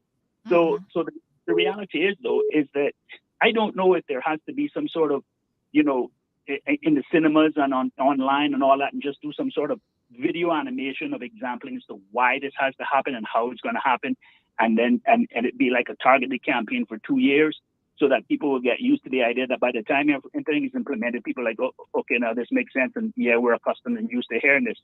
But if you say today this is going to happen tomorrow, it's an abrupt introduction. This something has to be introduced over a period of time. And so I actually applaud the Minister of Tourism, and when he was talking about this cargo port, he knows it's not happening tomorrow, but it is my opinion that he's taken the approach of, let me desensitize people by addressing it from now, so that when the crop hits the fan, the rubber meets the road, we will all be on board, and we will understand, not all be on board, because the nature of human beings, there's going to be those objectors, but the majority of the people will have the information and will understand, and more importantly, will not feel like it's just been sprung on them, because humans by nature do not embrace change. Caller, I absolutely agree with you, and thank you very much for all the points you've made. And I know, being an architect yourself, you will also probably agree that we've not done a good job in terms of planning where we have high densities of people, and ensuring that there is a way to transport those people from where they live to where they work, and where they have to do all their other things. We just have not done a great job with planning. We seem to resort to just talking about building roads all the time, and that isn't. We just can't build roads. We don't have the option of building roads, forever. We're on an island, and we have to make sure that the planning that we do takes into account all the things that are going to be relevant to the needs of people, their ability to move around. And public transport is one thing that we have neglected for a long time. And I personally agree with you. We can't do it, to the point that it's a shock to people. We have to incrementally change and implement the things that we need to be addressing to mitigate this problem, and improve the quality of life of our people. All right, caller. Thank you very much. One final point, just that I forgot to mention, that is a part of the incentive. Is I've noticed that from what I can remember, motorcycle import duties are somewhere around 35%. Those are the things that impact our highways the least. Those things should be 10%. Much like that's how you're dealing with the EVs. you should be dealing with the motorcycles. So that way, those of them who, they can afford a car, but boy, it would be a lot, especially with the cost of gas, and they realize how much money they can save on gas. Then there'd probably be a lot more scooters and motorcycles on the road that can ease the congestion on the traffic. And that's just my 2 cents there. Yes, it's going to take some time to get used to it, but again, the south of Spain, where I know pretty well, they actually that's what ended up happening. And congestion was eased up. Have a great day. Have a great weekend. And thanks for that suggestion as well. That is something worth assessing and considering. All right. So we've got multiple calls and comments coming in. Caller, good morning and welcome to the program. Good morning. One more point. What that caller said made a lot of sense. But being as a Caymanian, a lot of us Caymanians have had the opportunity to travel overseas and live overseas. Me personally had that opportunity. And what I've noticed in the country that I've lived, that the only people that can import cars into the country where I lived for over 3 years were people that were first-time owners. And they had to have had that car, that same car. They couldn't buy a car from China or Japan. Cars in China and Japan were not allowed to enter that country, right? They're still banned from entering that country. They would have had to have that car in the country they live in for 6 months to a year to import it. One, the building road doesn't solve the situation, because you build another new road, 5 or 6 more thousand cars comes in, right? And then another one is that if you was well, they didn't call it work permit, they called it work visa or student visa, you were not allowed to have a vehicle. You had to use the mean or public transportation. And if you notice that majority, yes, we have our own people buying cars because they find it cheaper to buy. That's their opinion, their suggestion. But majority of the cars that are on the road that are coming in from China, Japan, and those countries are work permit holders. The biggest amount of cars coming in here is from the Filipino group, not insulting them in any way, but it's true. We had a Filipino here a couple of years ago that brought in 6, I think, or 8 cars and sold all of them. Why wasn't he penalized for that? Why was he allowed to bring in so many vehicles? He didn't have a business license. He was here on a work permit. He was working at Burger King. I mean, there's ways to avoid and prevent certain things. We can follow, I'm not saying follow people or follow countries, but we can take pieces out of their traffic laws and implement in our traffic laws. Okay, thank you, caller. All right, Yep. folks. Thank you for that, caller. Yeah, a couple comments coming in, Premier, that suggest that maybe the issue is the population and that we're overpopulated. So Anthony says immigration reform would fix the traffic issue. And he also said somewhere else, like, get people off this island. Is that a realistic option for trying to control the traffic? No, I don't think so. I think, Cayman has long ago been in a position where we have developed an economy of a size and a level of services that far exceeds our ability for our own indigenous Caymanians to be able to hold all those jobs and to provide those services in the economy. So that's why we have 34,000 work permits. And that's just how it has developed. This government has done nothing to try to encourage the growth in population. We haven't, for example, at this point even offered any concessions that the public have complained about past administrations doing. So it's not that we are trying to find ways to increase the number of jobs that are out there and then increase the number of work permits.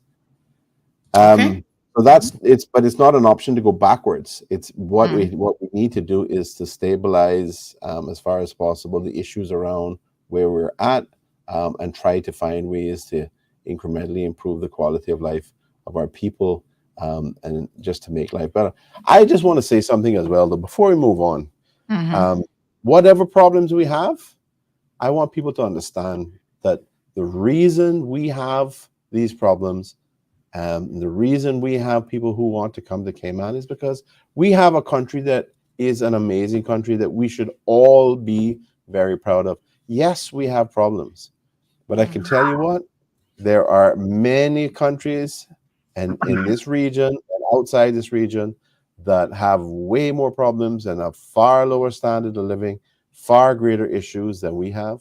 And I want us to all, while we acknowledge that we have problems that we need to resolve, we need to acknowledge that Cayman is a wonderful place to live as well. That's why so many people want to come here. Yes, I think we just have to be careful potentially importing not just the people, but their culture, way of thinking, and their problems.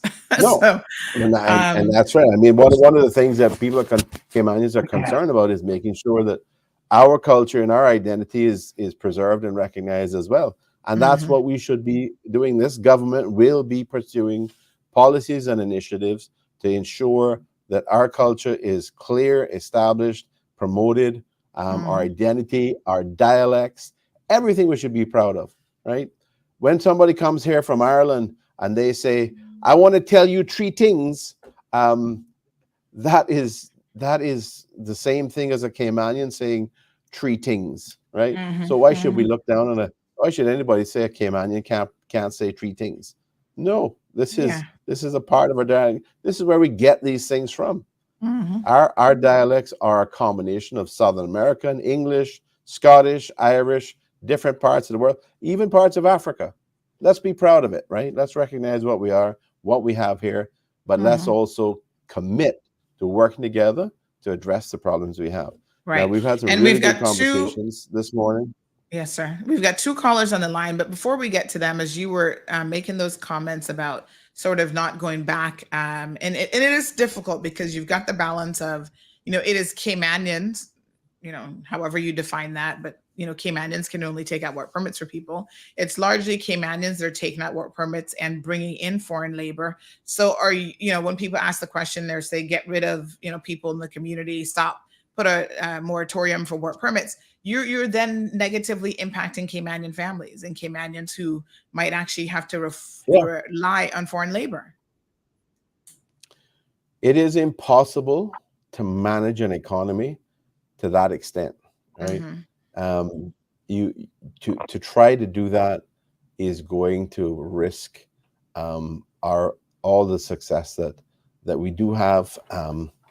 It's not possible to control an economy, to manage every aspect of it, to try to address everything that people perceive to be a problem. We need to basically create an environment in which there are proper regulations to control the biggest issues, and that will then help to promote the right environment. We cannot, I think, get in a position where we're saying no more work permits for this or no more work permits for that, because those people, as you say, Sandra, rightly, those people that are taking out these work permits for their small businesses, more so than any others, are Caymanians. Now, we do have a situation where there are people who are taking out work permits for people that they do not have jobs for. Exactly. That's where we have a problem. Right. So the abuses need to stop. That kind of abuse needs to stop. We need to address that. And Caymanians need to do a better job of holding each other accountable for that sort of stuff. Because I hear far too often people saying, "Oh yeah, I'm trying to help so and so out. I'm trying to take out a permit for him to get a little job or her to get a little job or something." That's not why you should be taking out a work permit. Take out a work permit when you have a need to hire somebody, not because you're trying to help somebody else out. All right, we now officially have 3 callers on the line, so let me try to see what order they came in. So I believe, hold on, let me see now. The one starting with 516 came in first. So good morning, caller. Welcome to the program. Good morning, Sandy. Good morning, Premier. Good morning. Good morning. Good morning. Thank you for calling. Good. No problem. I just want to leave 2 cents on the 2 subjects at hand. That's the first one is the traffic, next one is the marijuana decriminalization. Okay, with the traffic, we're looking at solutions. I think the solution is anybody who come in here on a permit. Well, first of all, we need a national transportation system that works. The next thing, I don't believe people who come in here and permits like 6 months, 3-month permits should be able to order cars or to bring cars, and who are here on long-term permits shouldn't be able to import cars either, because we have car dealerships here that sell cars. Right. If they want a car, buy a car on island. Okay. Yes. That's And caller, okay. one quick question for you.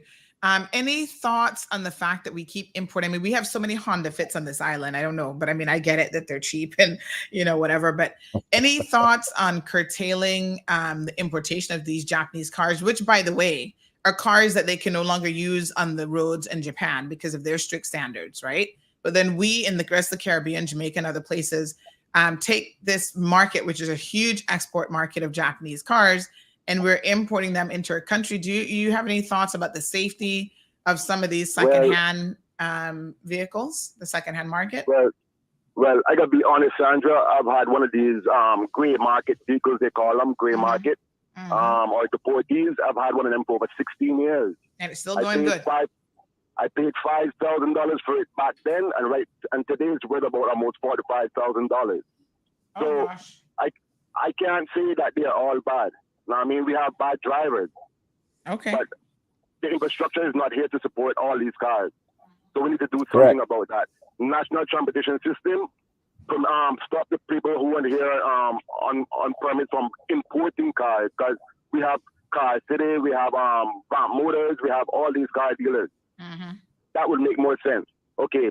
That point dead for me. Okay. Over to the marijuana side. I just want to make a point about it. Do you know that it's the same way they treated people back in the day who drank alcohol when alcohol was not decriminalized? They're treating people who smoke marijuana now. It's the same way.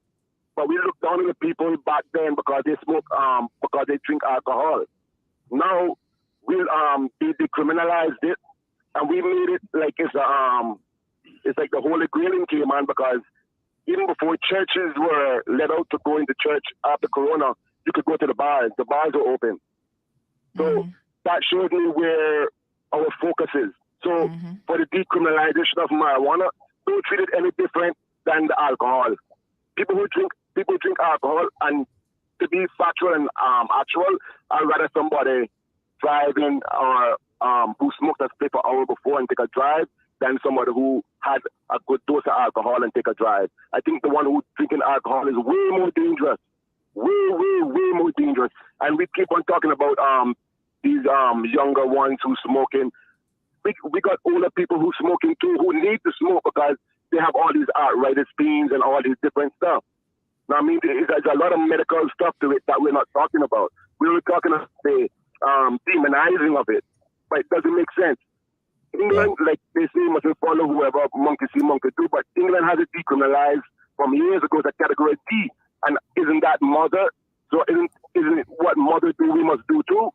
So I just believe to give the young people and the older people a chance to make their own choices, because it ain't nobody else wrong but themselves if it's doing themselves wrong. That's my 2 cents for the day. Thank you. You so much. So a number of comments coming in. This person on WhatsApp says that I agree with the caller. We should not allow permit holders to import vehicles on island. Let them purchase locally. That seems to be just having a quick look at some of the comments. A lot of people are in favor of restricting, you're asking for feedback. Right. A lot of people are in favor of restricting who can have access to a car. And they say start with the permit holders. All right. So Right. we've So got. these are things that are under consideration as well. Yes. At the moment, we have drafting instructions to review aspects of the traffic law and other related legislation, which will allow us to control different types of vehicles that are coming in, potentially the ages of vehicles, and also things like critically important things like vehicles that have outstanding recalls, like safety recalls, that at the moment have been allowed to come in to be imported with safety recalls outstanding that they haven't had resolved. to be registered to drive on a road with safety recalls that have not been resolved. So we're going to tighten up on that to make sure that the vehicles that are being imported and the vehicles that are being registered to be driven on our roads are vehicles that have all safety recalls addressed, because we need to make sure that they're safe for the driver as well as potentially other road users and pedestrians who may be impacted by a failure of some part of these particular cars. So these things we are addressing. It's going to be a question of degree and timing, because as I said before, we can't restrict the ability for people to have access to a vehicle if we don't have a strong enough and viable alternative for them to utilize, because that leads to a loss of productivity, that leads to impacts on businesses, that leads to a negative quality of life for people. So, these are challenges that we have to face, and we have to work together and bring together a number of facets at the same time. All right. So lots of comments coming in. One person says that if you want to discourage motor vehicle importation, raise the import duties on the used vehicles and put a surcharge on licensing them. And maybe it's time for tolls. 2 callers on the line, actually 3 callers on the line. We have the person beginning with 929 up first. Good morning, caller. Good morning. Good morning. Good morning to CMR and all participants and listeners. Good morning. Good morning, sir. And I agree with Good morning there. When he said that I believe if anybody is going to put their finger on our problems in particular, our traffic and in particular our ganja, it would be you. A question about the traffic, sir. Say, for instance, we're going toward East End, all of the subdevelopments, et cetera, et cetera. So we had a big bus running on the main road all the way up. How would you service or facilitate the newer development, off road, this development, that development? How would they be serviced for persons who do not want to buy a car then because you got a good transportation system? How would that work? And as I move on from that, I remember going to New York, and the New Yorkers telling me that you can't come to live here because you ain't gonna own no car here. I don't know how true that all was. Took it on as they told me, and bam, it wasn't. I didn't want to go live in New York, but they just made me know that you ain't coming here with no car. You gotta take the bus, you gotta take the train, you gotta take a taxi. However, but immigration reform is necessary. All some of these things would be covered in immigration reform. Then I get to my favorite subject. For the persons who talking about marijuana for medical persons, I think that one of my favorite persons in all the world, simply for his intellect, had worked on that issue and put it, got it to where it needs to go for it to become law. And compassionately, this country answered that question of compassionate marijuana. I believe, if my memory serves me right, the first time out. So all of that about people who can get this and children who can get that and blah, blah, blah, that's already answered. And I want to tell you something. A lady who calls all the time talked about how the little whippersnappers, you can't talk to them, you can't see them. Let me say, I live with these things, sir. I live with them every day. Thank you. Now, and again to that person, Mr. A, the architect, good morning to you, sir. Nice to hear you. And so, have a nice day. All right, caller. Thank you so much. Appreciate it. Thank you, Lady C. The development. Thank you very much. Next caller up, beginning with 926. Caller, good morning. Good morning.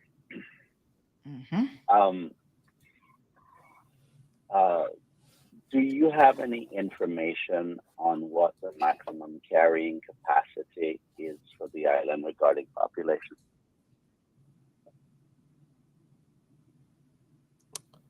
You're asking me if I have any information on the carrying capacity? Correct. What are in terms of population? I do not. That is not something that that I think government specifically sort of works out. But clearly we are at a particular point right now. I mean, capacity can vary. It will vary depending on how much development you do, how much infrastructure you put in place. So it's not a question that can be easily answered in you other than at a specific point in time you can make an assessment of the impacts, the quality of life, the ability for efficiency and not having an unreasonable loss of productivity within the community, within the economy, that sort of thing. Right. Well, I think it's something that ought to be considered because it's something that I've talked about for quite a while now, actually. And I don't see how you can measure what you would consider too much of something unless you know what too much means. And so the number needs to be studied. We have a finite amount of land, so that aids in helping us to determine what can be done in that given amount of space. But one of the things that I find problematic about discussions is that when it comes to traffic, is that we're talking about how bad things are. And really and truly what we should be talking about is, and this is to address the issue of traffic, is the fact that when the developments were taking place, the proper road infrastructure was not put into place at the time at which the development was being done. So now we find ourselves in a situation where we have inadequate infrastructure. And in that context, we're saying, oh my, this is really bad. We got to do something about this. And the suggestions that we're hearing is how we need to limit transportation. Now, I would imagine that at some point in time. Did you say limit transportation? Right. Yeah, you. Well, I mean, the question is not. By The means question of is not cars, whether we. Yeah, the question isn't whether we limit of transportation. The question is how we change transportation and change the mode of transportation. Right, but meaning by means of cars is what I'm saying, and so what I'm getting at is that this east-west arterial should have been done a very long time ago, and even now, you were to have it. If you could snap your finger and have the east-west arterial done tomorrow, you wouldn't be ahead of the curve. You would just be where you ought to have been 20 or 30 years ago. And so the point that I'm making is that the discussion about what is considered bad and what is considered adequate needs to be broader than just looking at, well, how many cars do we have on the road and are they bumper to bumper? This is why it's important to look at maximum carrying capacity, because you need to be able to say at some point in time, I heard you when you said that, we can't say, well, no more work permits, but at some point in time, you're going to have to say no more work permits, because we're going to reach a point, and I'm not saying that that's tomorrow, but I'm saying that before we get to that point, we need to ask ourselves, how should we be developing the country so that when we do reach the point, we're not like how the previous caller was talking about in Spain, where both mirrors are touching the walls trying to get through because we didn't properly consider it. So So unless that element of how we plan and what is too much is determined, it's going to be hard to, I think, come up with appropriate decisions at this point in time. Because I agree with you, you just can't say no more work permits. But at some point in time, that we have to ask ourselves, what are we going to do when we reach that point? And when we reach that point, do we want the percentage of the population to be half and half non-Caymanian who are benefiting from society, or do you want it to be mostly Caymanian? And those adjustments, I think, should be taking place now. And in the past, I've recommended that there needs to be a cap. I use the word cap because I know politicians object to the use of the word moratorium or quota, but cap in the sense that as we are building out our society, the number of people who should be allowed to be permanently added to the population should be a percentage of the net change in the local population on an annual basis. So that what's happening is that the Caymanian population is not becoming a smaller and smaller minority as we move forward. Because ultimately, when the place is built out, you're going to have to say no to someone about something. Yeah. And I think that the people who should be there benefiting the most should be Caymanian. On a different topic. Can we got other callers in the line? Well, So I just going to say, I mean, a couple of things. One is, I mean, ultimately, what you're talking about is doing a better job in terms of planning. And many of the comments have been along those lines, directly or indirectly, doing a better job of planning, making sure that we when we are approving projects or considering projects, that there is proper transportation, there is a way that we can ensure that people, as I said before, can get to work, to get to the stores, and to do the things that they need to do to maintain their normal daily activities and quality of life.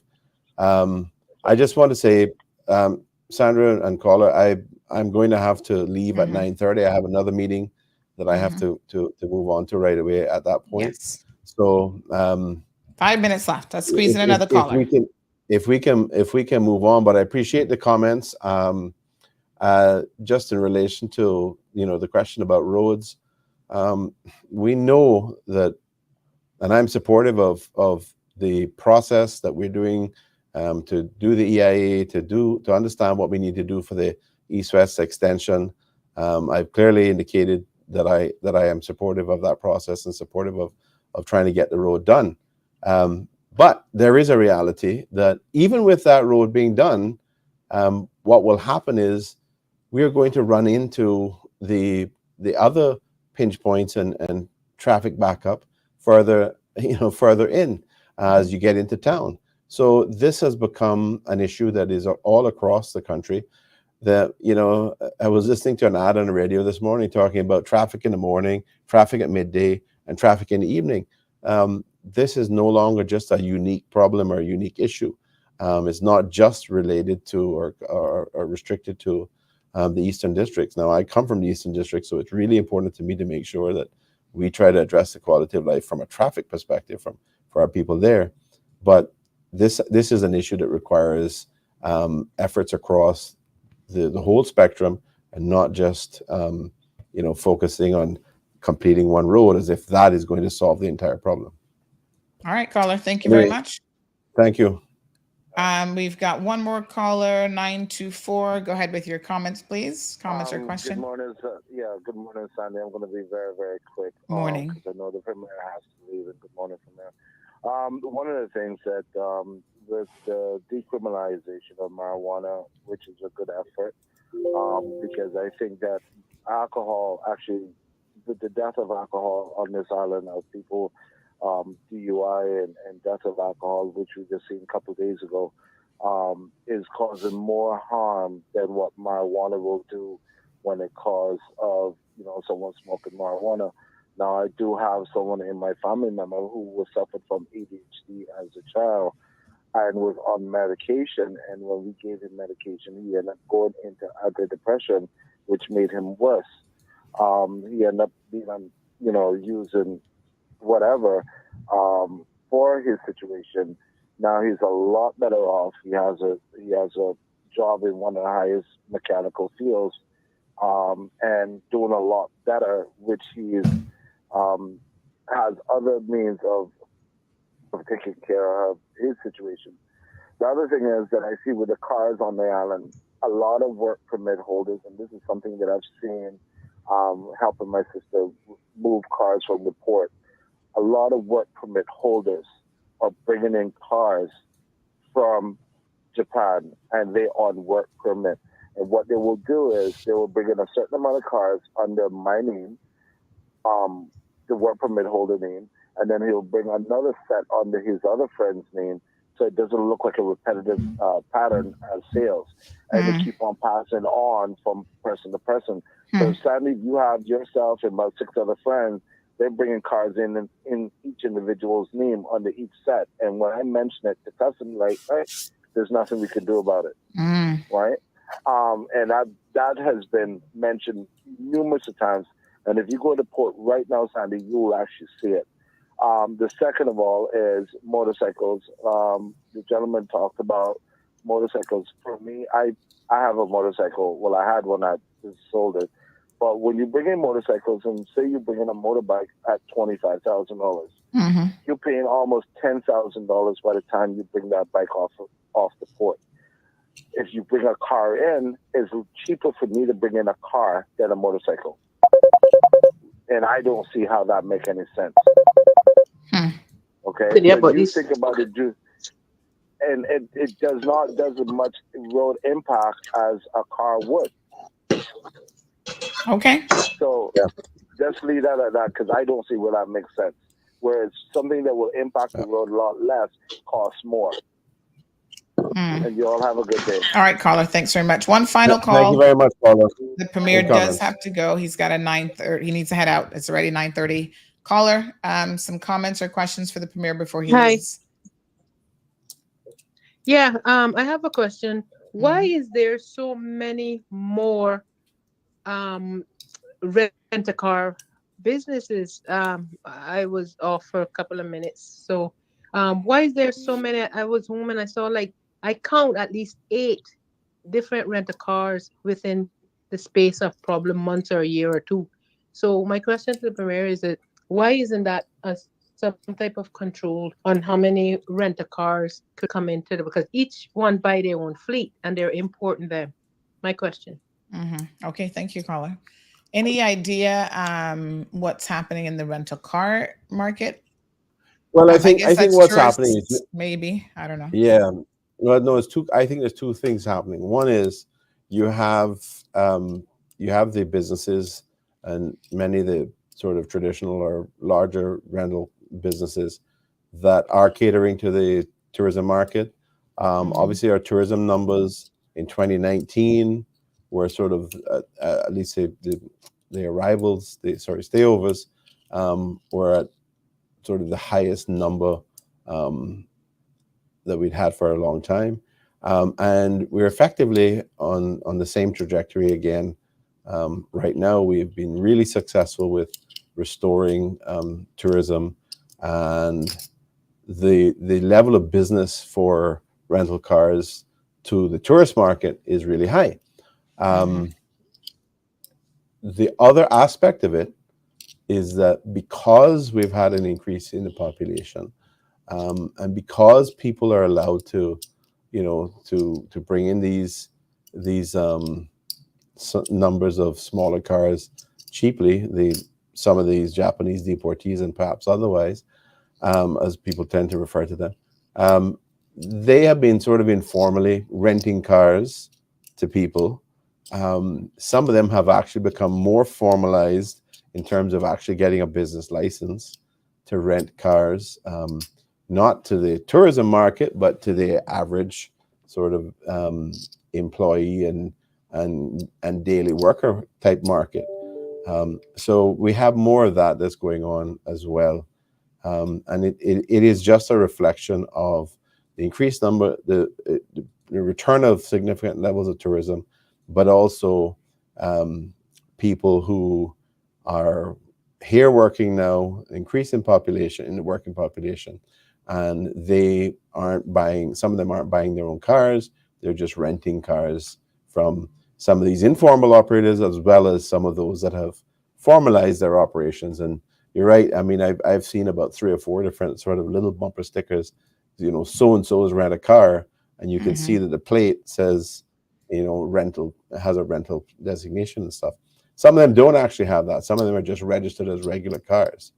But this is all a reflection of the traffic problem that we have, and that we absolutely must be addressing.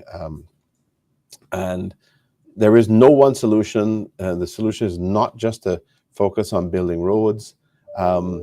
We have to find a way to improve the volume of traffic, the volume of people that are carried on the roads through public transport, through things like carpooling, maybe you know, increasing the number of vehicles that take up less space, like motorcycles, like scooters, that type of thing.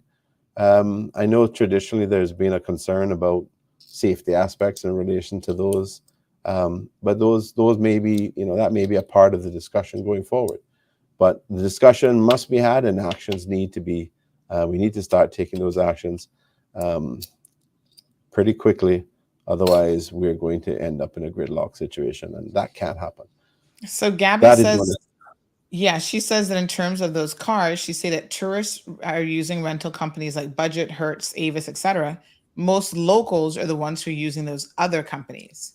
Right. So and that's what we I think that needs to be acknowledged. That's right. All right. Well, thank you very much, Premier. More questions that we didn't get to, but we'll forward those to you, and perhaps on the next episode, we can get into the discussion on some of those as well. Some were very, very lengthy, unfortunately. You guys see that obviously the Premier is very popular. When he's on here, the phone lines are blowing up left, right, and center. So appreciate all of your calls and comments, folks. Don't forget, we still have an hour left in the program. So we're going to take a deep dive into some other topics. But Premier Panton, thank you so much for joining us this morning. Sandra. And I look forward to coming back on to specifically talk about this issue some more. And the next time, I'm hoping that we'll have more specifics in terms of options and initiatives that we're going to be taking forward ASAP, because we have to do that. A quick plug: sexual harassment bill. The consultation process has started. Tell us a little bit about what you'd like for people to do in terms of participating. Right. So that is a, you know, I have gender affairs under my portfolio through the Cabinet Office. That is a very important piece of legislation. The Business and Professional Women's Club have been advocating for that for probably 17 years. I don't know why it takes us 15 years to, it seems on average, to deal with difficult things or things that are perceived as difficult. But that is something that we must get done.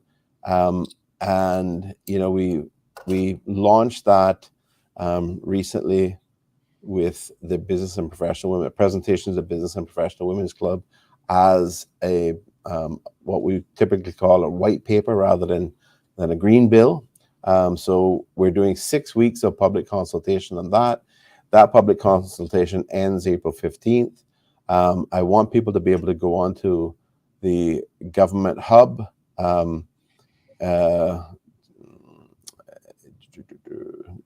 If you go on to gov.ky, you will see, I think it's gov.ky/sexual harassment.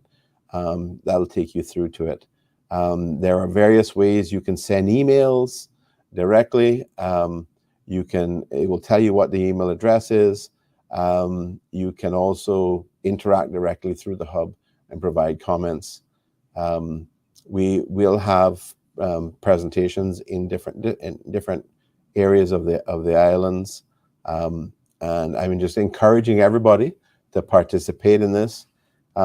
Sexual harassment is a real issue that has a significant impact on the quality of life for women in particular, but it's not just women. It is a gender-neutral piece of legislation, and it's designed to ensure that people who are receiving unwanted attention, being harassed, having expressions of some sort of sexual interest or something that they don't welcome, don't want to receive, they do not have to put up with it. It is an important thing, and it can lead to real problems for people who are being harassed. They can be everything from intimidation at work or in their regular daily life to ending up feeling, that they are threatened, their safety is compromised, feeling that, they don't have any other option, particularly if it happens at work with people who are in positions of power, positions of control that can influence the impacts on the employee. That is just not something that we should be tolerating. The CARICOM has a standard, has promoted a standard policy and piece of legislation to deal with sexual harassment. Jamaica implemented it about, I think, maybe as much as 2 years ago now. And it is really time for Cayman to address that, because we have a cosmopolitan society. We have people from, I think, 140 different nationalities. And so we have differing levels of experience with this sort of thing. But this is not something that we should be tolerating in Cayman. We should be respecting each other. And to the extent that it impacts women in particular, obviously I have a very strong sense of commitment to protecting women, to promoting equality, to promoting equity. But as I said before, this is not something that is specific to women. The legislation is gender neutral.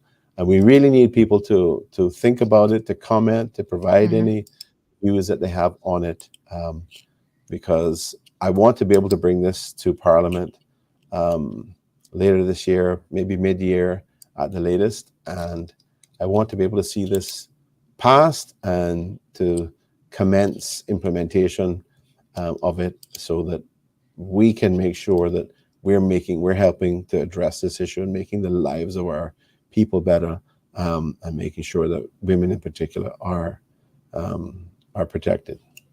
All right. Well, thank you very, very much. On that note, folks, you've been listening to another episode of Premier Access with the Honorable Wayne Panton, the Premier of the Cayman Islands. We appreciate you, sir. Have a good day to everyone. Thank you so much. Bye-bye. All right, folks. So he still went a little bit into overtime. We hate to do that to him because I know that he's extremely busy and he actually had another commitment. But still, folks, think about it. Twice a month, he's coming on the program, committed to at least a couple hours of dialogue, listening to the people, hearing what the people's concerns and thoughts are. And let's face it, when was the last time you had a premier that did that? Or any of your MPs, really, when you think about it? Most of them, it's so weird. They get elected and then they're afraid of you, the people. It's the most bizarre thing I've ever seen. They're not answering their phones. They don't want to talk to you anymore. It's like, WTF? Let's take a brief commercial break, shall we? We'll be right back after these messages. Ocean Ridge Heights offers an amazing opportunity to own a piece of land in idyllic Cayman Brac, right on the bluff, starting from $80,000. Located in a quiet residential area with high elevation, these lots are ideal for a future home or investment property and are sure to go fast. Cayman Brac offers a laid-back lifestyle, amazing pristine diving, limestone caves, diverse flora, along with amazing wildlife. Inquire about the owner financing options so that you can secure your piece of paradise today. With only a few lots remaining, these are sure to go before you know it. Contact Crichton Properties today on 345-949-5250 or info@crichtonproperties.com. I am Richard Hugh, President and CEO of CUC. Our focus has always been on you, our customers. Times are changing, and so are your expectations. We are listening to our employees and the people of the Cayman Islands to find new opportunities that can improve your experience. We are working every day to provide you with a safe and reliable electricity service. You are at the core of everything that we do. We are exploring and adopting new technologies and sources of energy which will benefit you as we become more reliable and more efficient, which will mean lower energy costs. We are working to improve our energy management tools, offer new products and services, and provide 24/7 customer support.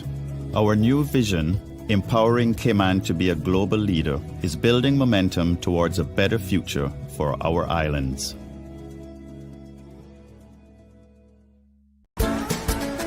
Honey, you remember to bring your lunch, right? Oh, come on. You know I wouldn't. Seriously? Popeyes? Popeyes.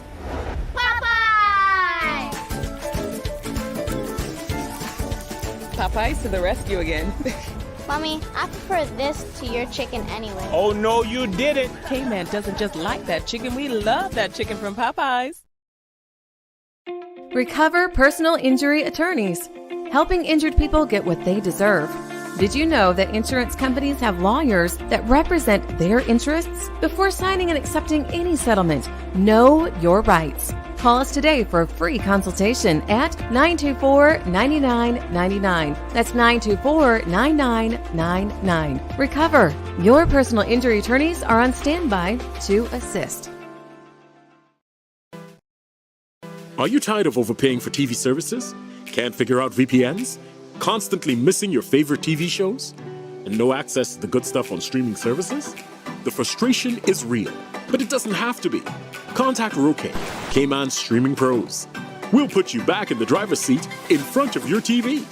Call, WhatsApp, or message Roque today on 926-1213. Roque is not a TV service provider. Terms and conditions apply. In the mornings, no one wants to miss listening to the Cold Hard Truth or reading CMR. Cayman's #1 news platform has made your morning commute fun again. Pass this time with the Cold Hard Truth on weekdays from 7:30 a.m. Talk radio that's engaging, entertaining, and enlightening. But be careful. Some mornings it's so hot, you might run into a bit of trouble. All right, folks, welcome back. Friday edition. Happy Friday. Toot toot. What's going on?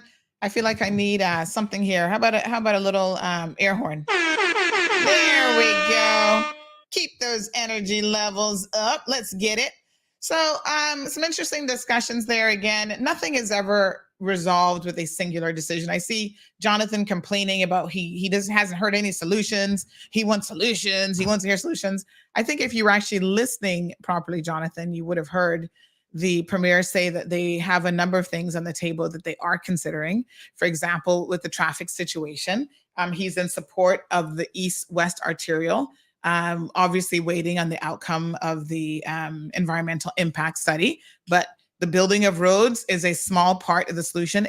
There's no problem in this country that can be solved with a singular solution. Things are way more complex than you guys make them out to be. But like I said, everybody's an expert and they think they have all the answers. You know, sometimes that I thought it was interesting when he said that he gets frustrated why something takes 15 years to come up with by way of a solution. And I want to keep all of you in a realistic frame of mind that even some of the things that this government is trying to work on have been 15, 20, 30 years in the making. As Denny said, the traffic problem that we have now, we are behind by 20 years. So anything that we implement, whether it's the East-West Arterial, we are playing catch up, 20 years of catch up. So it's going to have an impact and it will help, but had it been done 20 years ago by previous administrations and previous governments, that is when it would have been the most effective.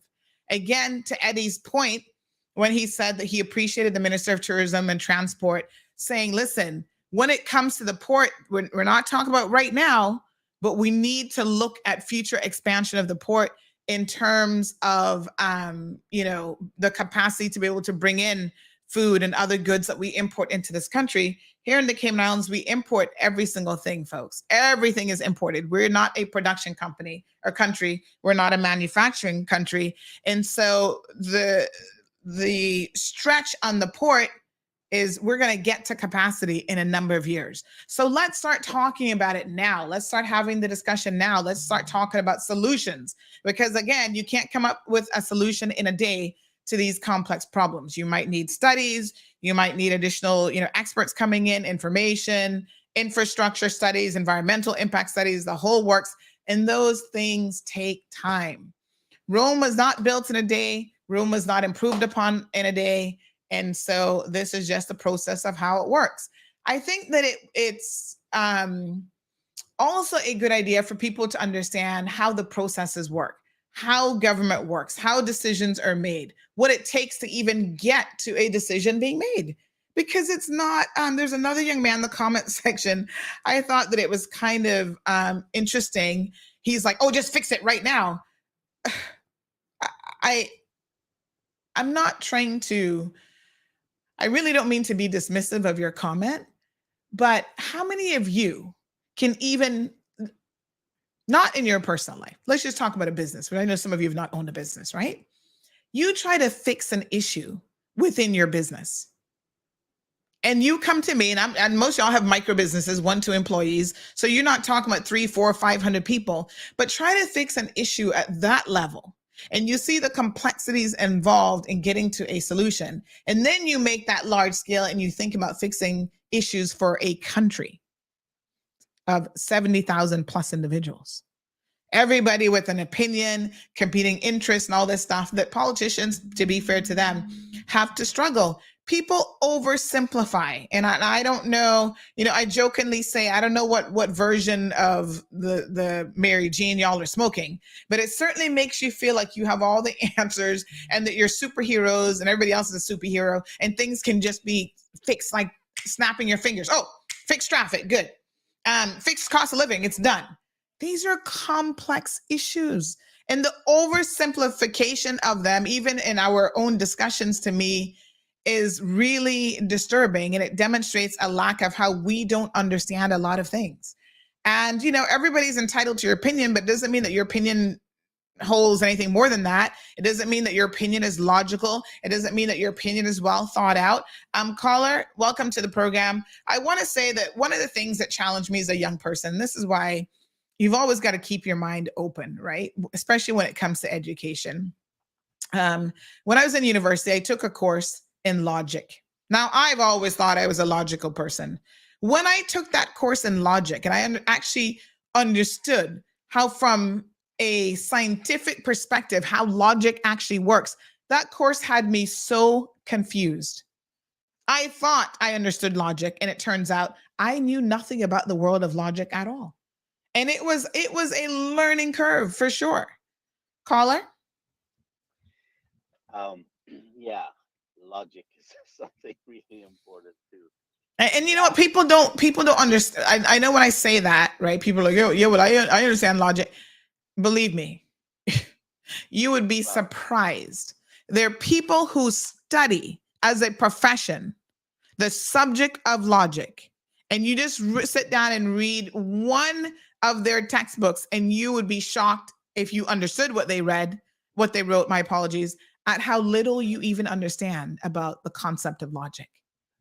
Yeah. On a different subject, I mean, I could say more about the road situation. You're sounding a little bit low. Pull up your volume for me. Well, I'm not sure why the volume would be low.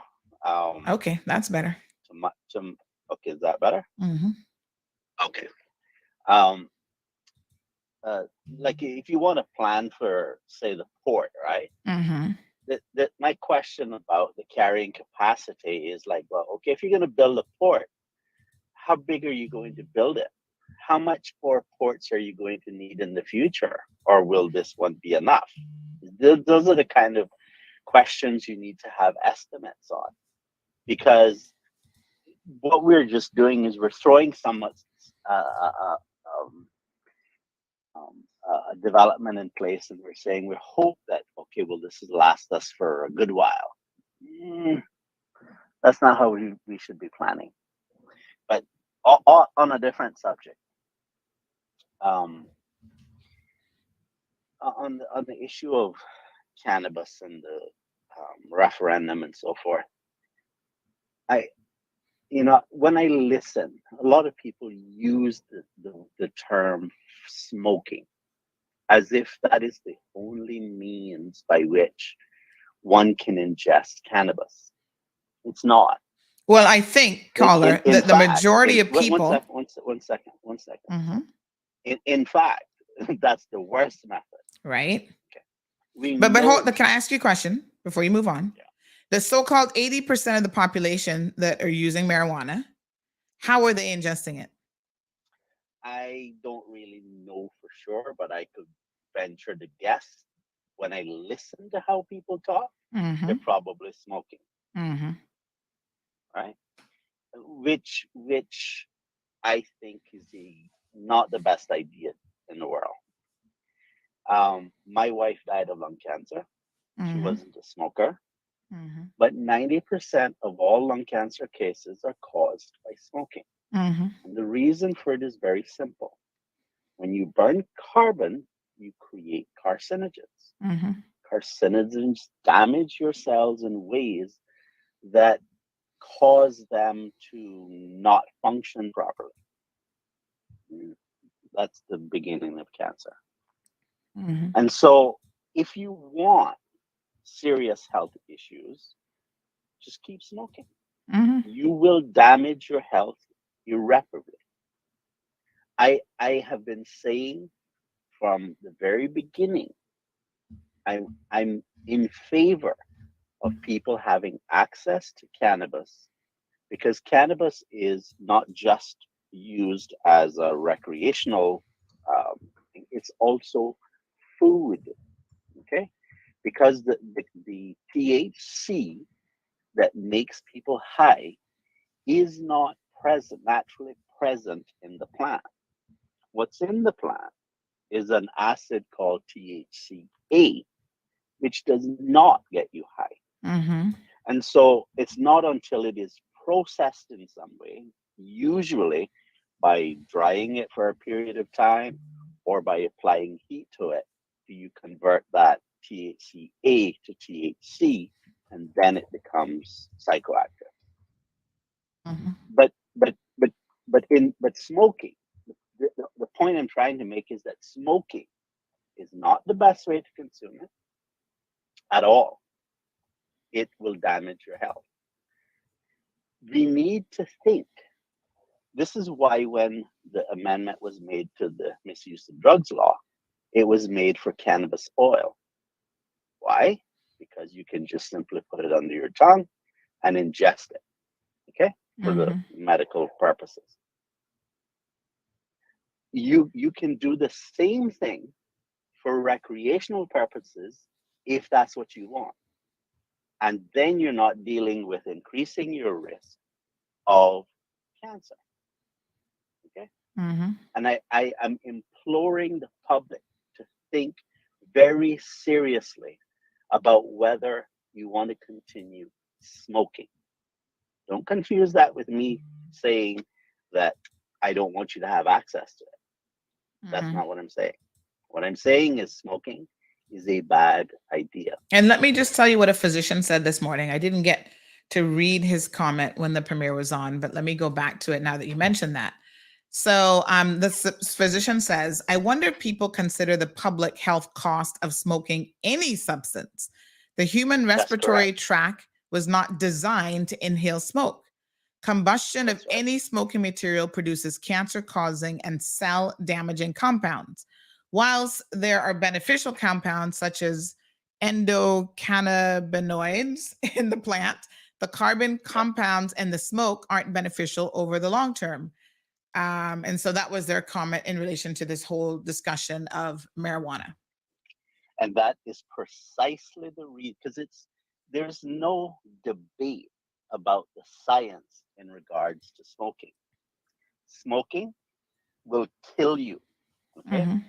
And I'm sure you're going to find one or two people who will say, well, yeah, but I know someone who's 113 years old and they've smoked a cigar all their life. Yeah, they're the anomaly. Well, there will always be someone whose genetics just hold up. Yeah.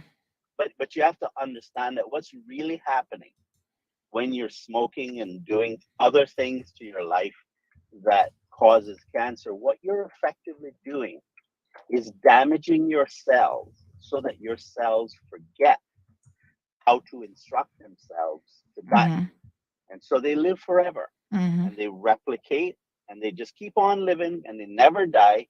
And that abnormal growth compared to everything else is viewed as cancer. Mm-hmm. And so cancer is what we are doing to ourselves, right, for the most part.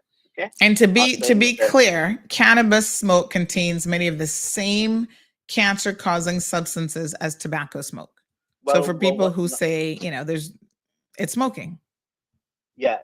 I think the better way to say it is that when you burn carbon Mm-hmm. of any kind, because all plants are made of carbon, right?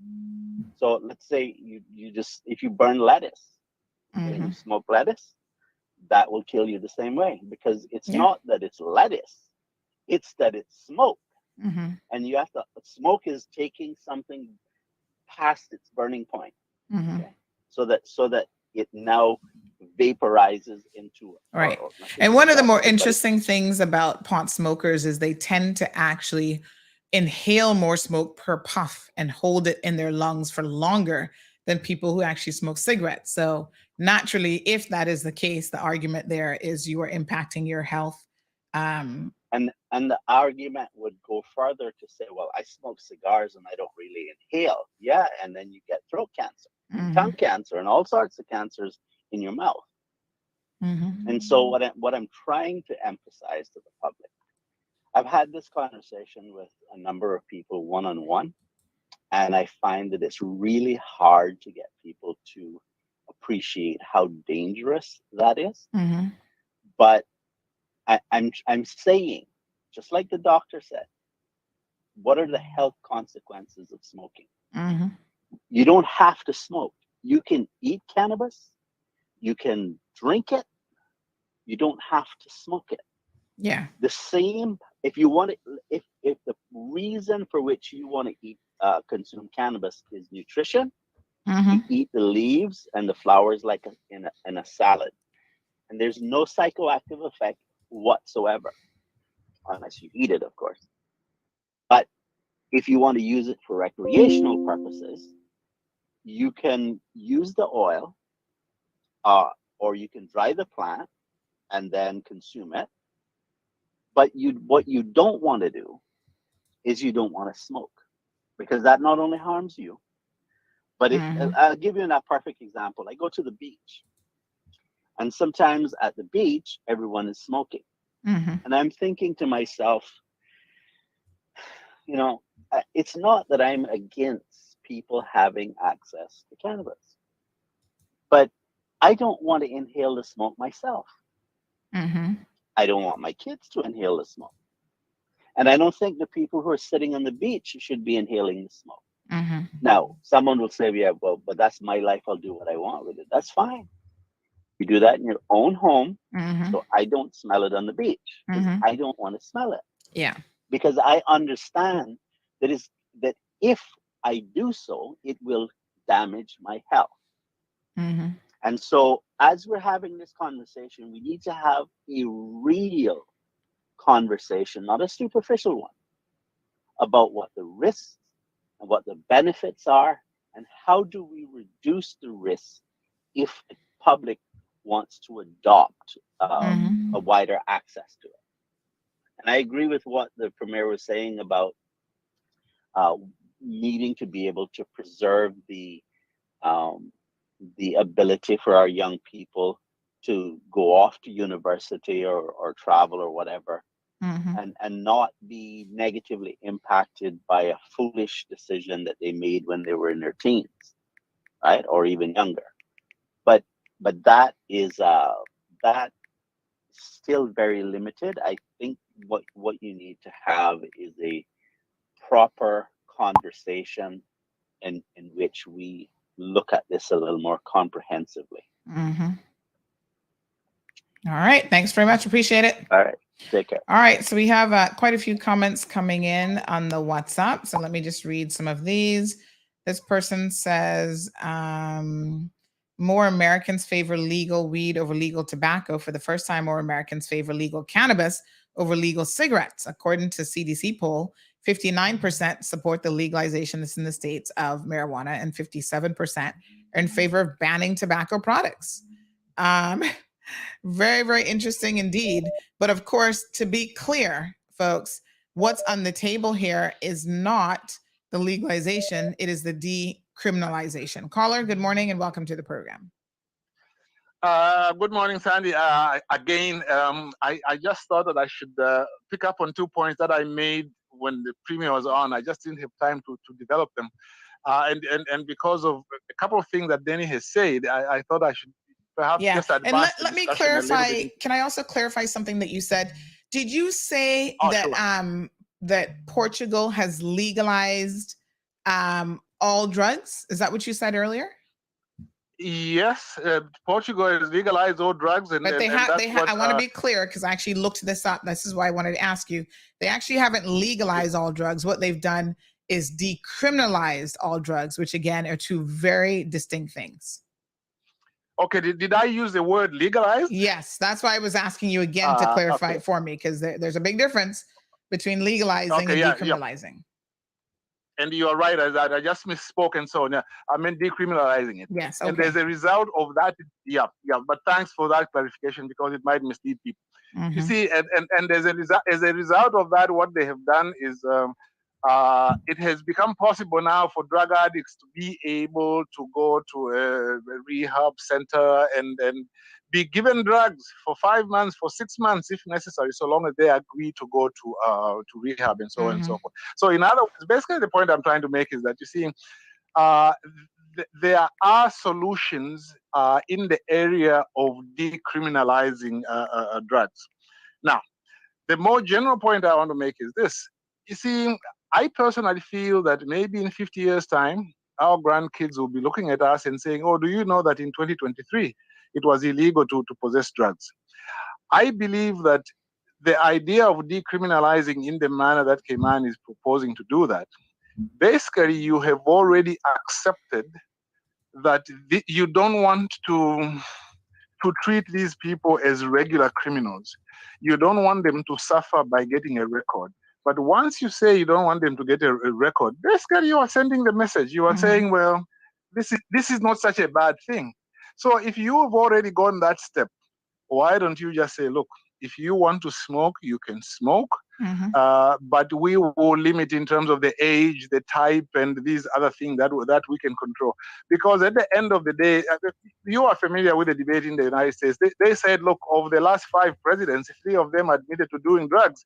Why are people killing each other in Mexico and in Colombia and all those countries?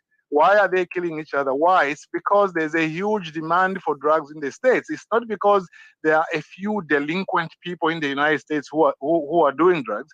If you read just about every bit of literature on that, it is because in the United States there's a very big demand. So in my view, as much as I don't smoke, I don't drink, I even rum cake, I only ate it once or twice because I don't like the alcohol in it, but I try to separate my views from what my own personal things are. But second point I want to touch on, which Danny touched on. You see, when people talk about Cayman, they talk about status grants and PR grants and so forth. And there are certain things that they are doing right now in immigration. They are trying to check, let's scrutinize these marriages of convenience. Let us ensure that temporary work permits are advertised and so on and so forth. Now, that is fine, but that's not the fundamental problem.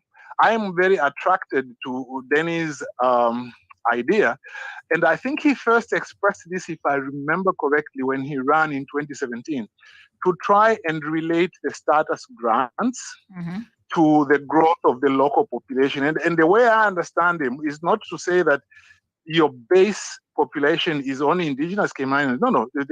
I think what he's saying is that the base population should be everybody who is already permanent in the Cayman Islands, like in terms of status grants. Mm-hmm. And then you make sure that you limit the grants by percentage to ensure that you are not being overtaken by incomers. Now, what some people have said in commenting on that, they've said, oh, but legally you can't do it.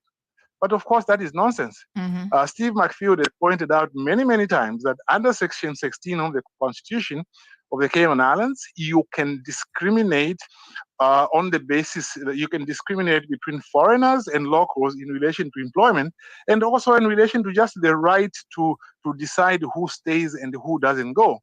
But then some people have said, oh, but even if that were true, but the European Union, it says that people, once they stay 10 years, they have to be given status. Now, that's why I was saying that we should not be shrinking violets. That can be challenged. The Cayman can make a law which is on the lines that Denny suggests. And if anybody wants to challenge it, then they can challenge it and go to the European Court of Human Rights. This happened actually with something similar happened in Norway. Norway restricted strikes in oil installations, and they were challenged by the unions who went to the International Labour Organization and said, no, but you see, strikes cannot be prohibited. The government said, we are a special case. Why? Because we get about 38% of our money from oil installations. And they were able to win that case. So if you have a rational case to put forward, and I think Denny's suggestion is a rational way of dealing with it, test the system, go out there and see whether it's going to work. Next time, I'll tell you how me and a number of my teams are testing the system in the Cayman Islands, but that's for next time. All right. Thanks very much, caller. Appreciate it. All right, let's move on, folks. We've got a couple other things that we are going to cover in terms of news. So 3 young ladies are missing. Please keep an eye out for these young ladies. Go to the website and have a look. It's always the same young girls. Obviously, they are dealing with some struggles of some kind. I don't know. I think some of them they've been in and out of the girls and boys home, or not boys, the girls, but they've been in and out of the girls' home, the children's home, I should appropriately say, because they're at the one here in Lower Valley, the Francis Bodden, right? That's Francis Bodden Children's Home. So you know what? They're one or two of them is now 16. Soon they're going to be out on their own, and I want them to appreciate that nobody's going to care in a minute whether you go missing or not. This is the reality now of your life, young ladies. You're 15 and 16 years old, 2 15-year-olds, 1 16-year-old. The 16-year-old has a little bit more time. The 15-year-olds, my apologies, have a little bit more time in the system. The 16-year-old, soon you'll be considered an adult and you'll be out there on your own. Whatever is attracting you to these streets, whatever you're running to or running from, I suggest you try to get a hold of it, young lady. I know that growing up in difficult situations and difficult homes, maybe you guys have been exposed to abuse. You know, I'm sure there's been a lot that has happened, but at some point in the very near future, the society and the community is no longer going to cuddle you because you're no longer going to be a child. And the system is going to start to hold you accountable. So nobody's going to hold you accountable for running away because I don't know who you're going to be living with and where you're going to be running to. But if you're not focused on your education, trying to get a half decent job out in these streets, maybe continuing your education, finding a trade or a skill, what is this prospect for your life? Gemma, you've been missing before. Jasmine and Shania, what is it that you are planning to do with your life? Because soon running away, we're not going to care because who are you running from? If you're living with your parents, if you continue to live with them, they might just kick you out. But I mean, if you're not showing up, they might report it to the police. And then what? You know, you've got to understand that the world can only be so forgiving of really poor choices. And at some point, you've got to pull up your bootstraps and decide what is it that you want for your life, young ladies. Do you want to continue running from your problems and running into the arms probably of some no good man who is older than you, who's just using you for sex and taking advantage of you? He's soon pile you up with a bunch of children, and then your future is going to be what? Trying to rely on NAU got children that you can't afford, that the man no longer wants you, or he's just going to beat and control you and get you hooked on substances and drugs, I mean, you got to start making better decisions. Caller? Yeah. To answer your question about what is my overall position on the cannabis issue, my personal opinion is that Canada legalized cannabis. My view is that we should be approaching the UK to be giving an exception to that convention, and we should legalize it for adults over an age to be determined by the population. And for non-smoking purposes, this is my personal opinion. I think smoking is a really, really bad idea. But there are safe ways in which you can consume it. And it should be legalized for those purposes for adults. All right, we got it. And to be clear, somebody made a comment, I think that was Wayne, about your wife having died from cancer. And he said, so you're contradicting yourself. Wayne, this is where now you really got to educate yourself before you insult people to their core.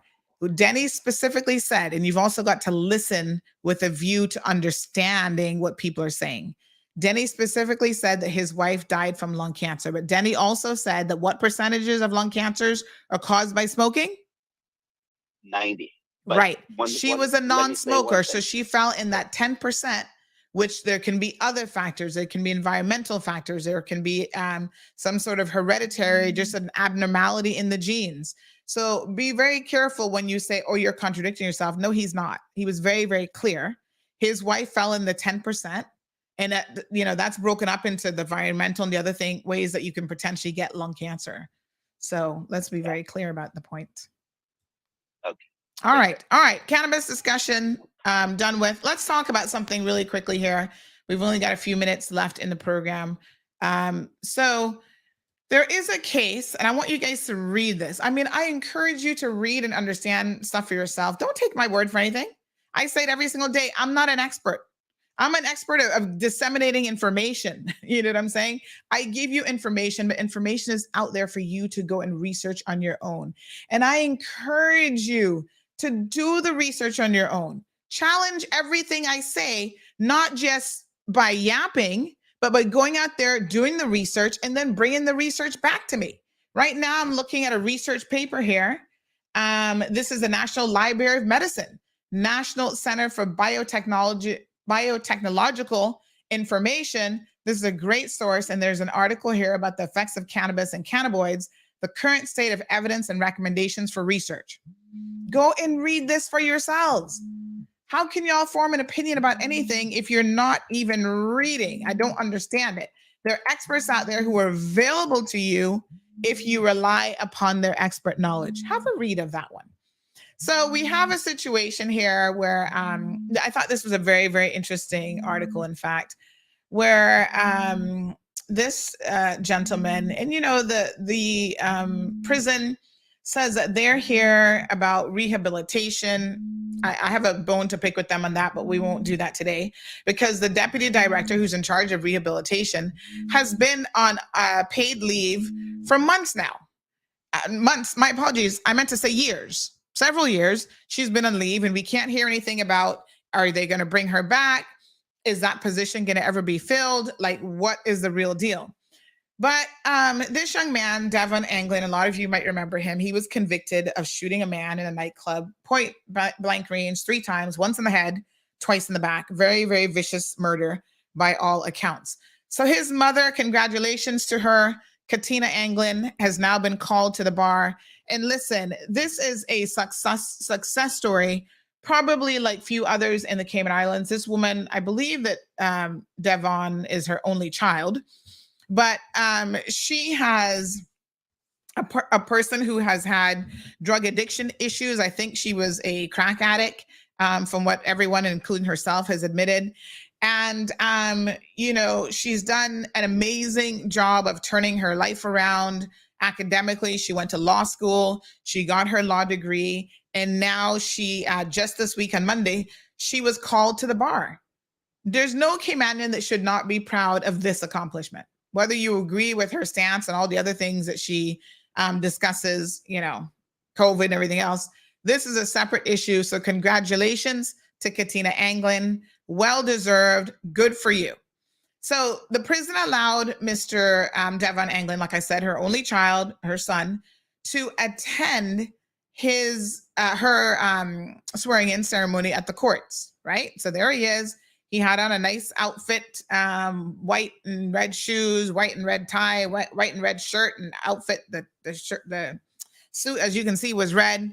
You know, they said, we spoke to the director of prisons.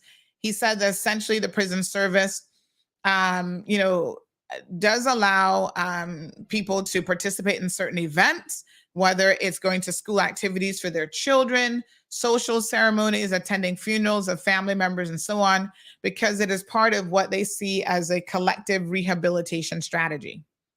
Listen, as long as they can keep people safe and they can, you know, do that in a meaningful way, then okay.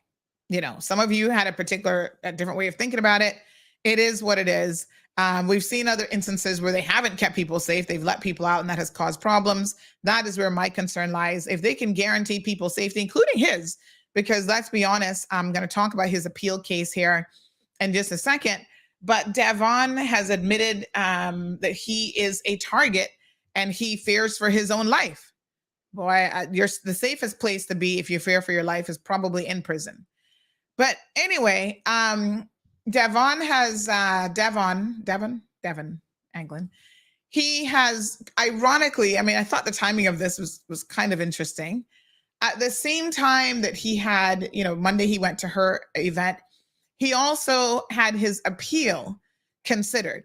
So you guys have got to read this case. It is so fascinating, 23 pages long, but essentially he was claiming that in this judgment, let me see if I can increase the size here a little bit. He was claiming that he suffers from a brain injury as a result of a machete incident where somebody basically chopped him up with a machete years before the murder. And that has led to him having a brain injury of some sort and PTSD. Now, they say the devil is in the details, folks. This is 23 pages. The court did not find in his favor. But you have got to go and read this. Oh my gosh. They have experts, Professor Kaplan of New York Neurology Associates, and he's a neurology expert review. He's an assistant clinical professor. You've got Dr. Lockhart, who was testifying on his behalf in this particular appeal, and a Dr. Oh gosh, I forget what her name is. It's an unusual name to pronounce. Anyway, Dr. Lockhart and Dr. Anne Julova, who's a psychologist, and Dr. Lockhart is a psychiatrist from Behavioral Health Associates Cayman, right?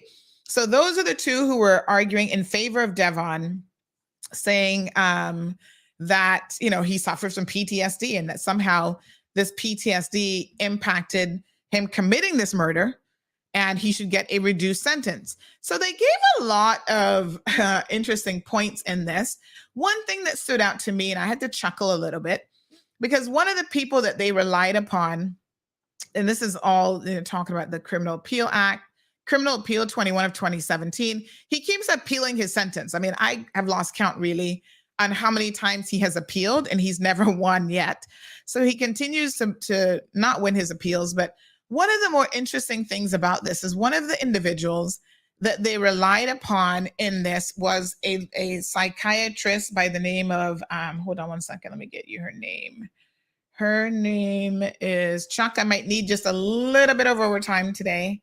Her name is, right, Miss Nina Welsh, who's a forensic psychologist, right? So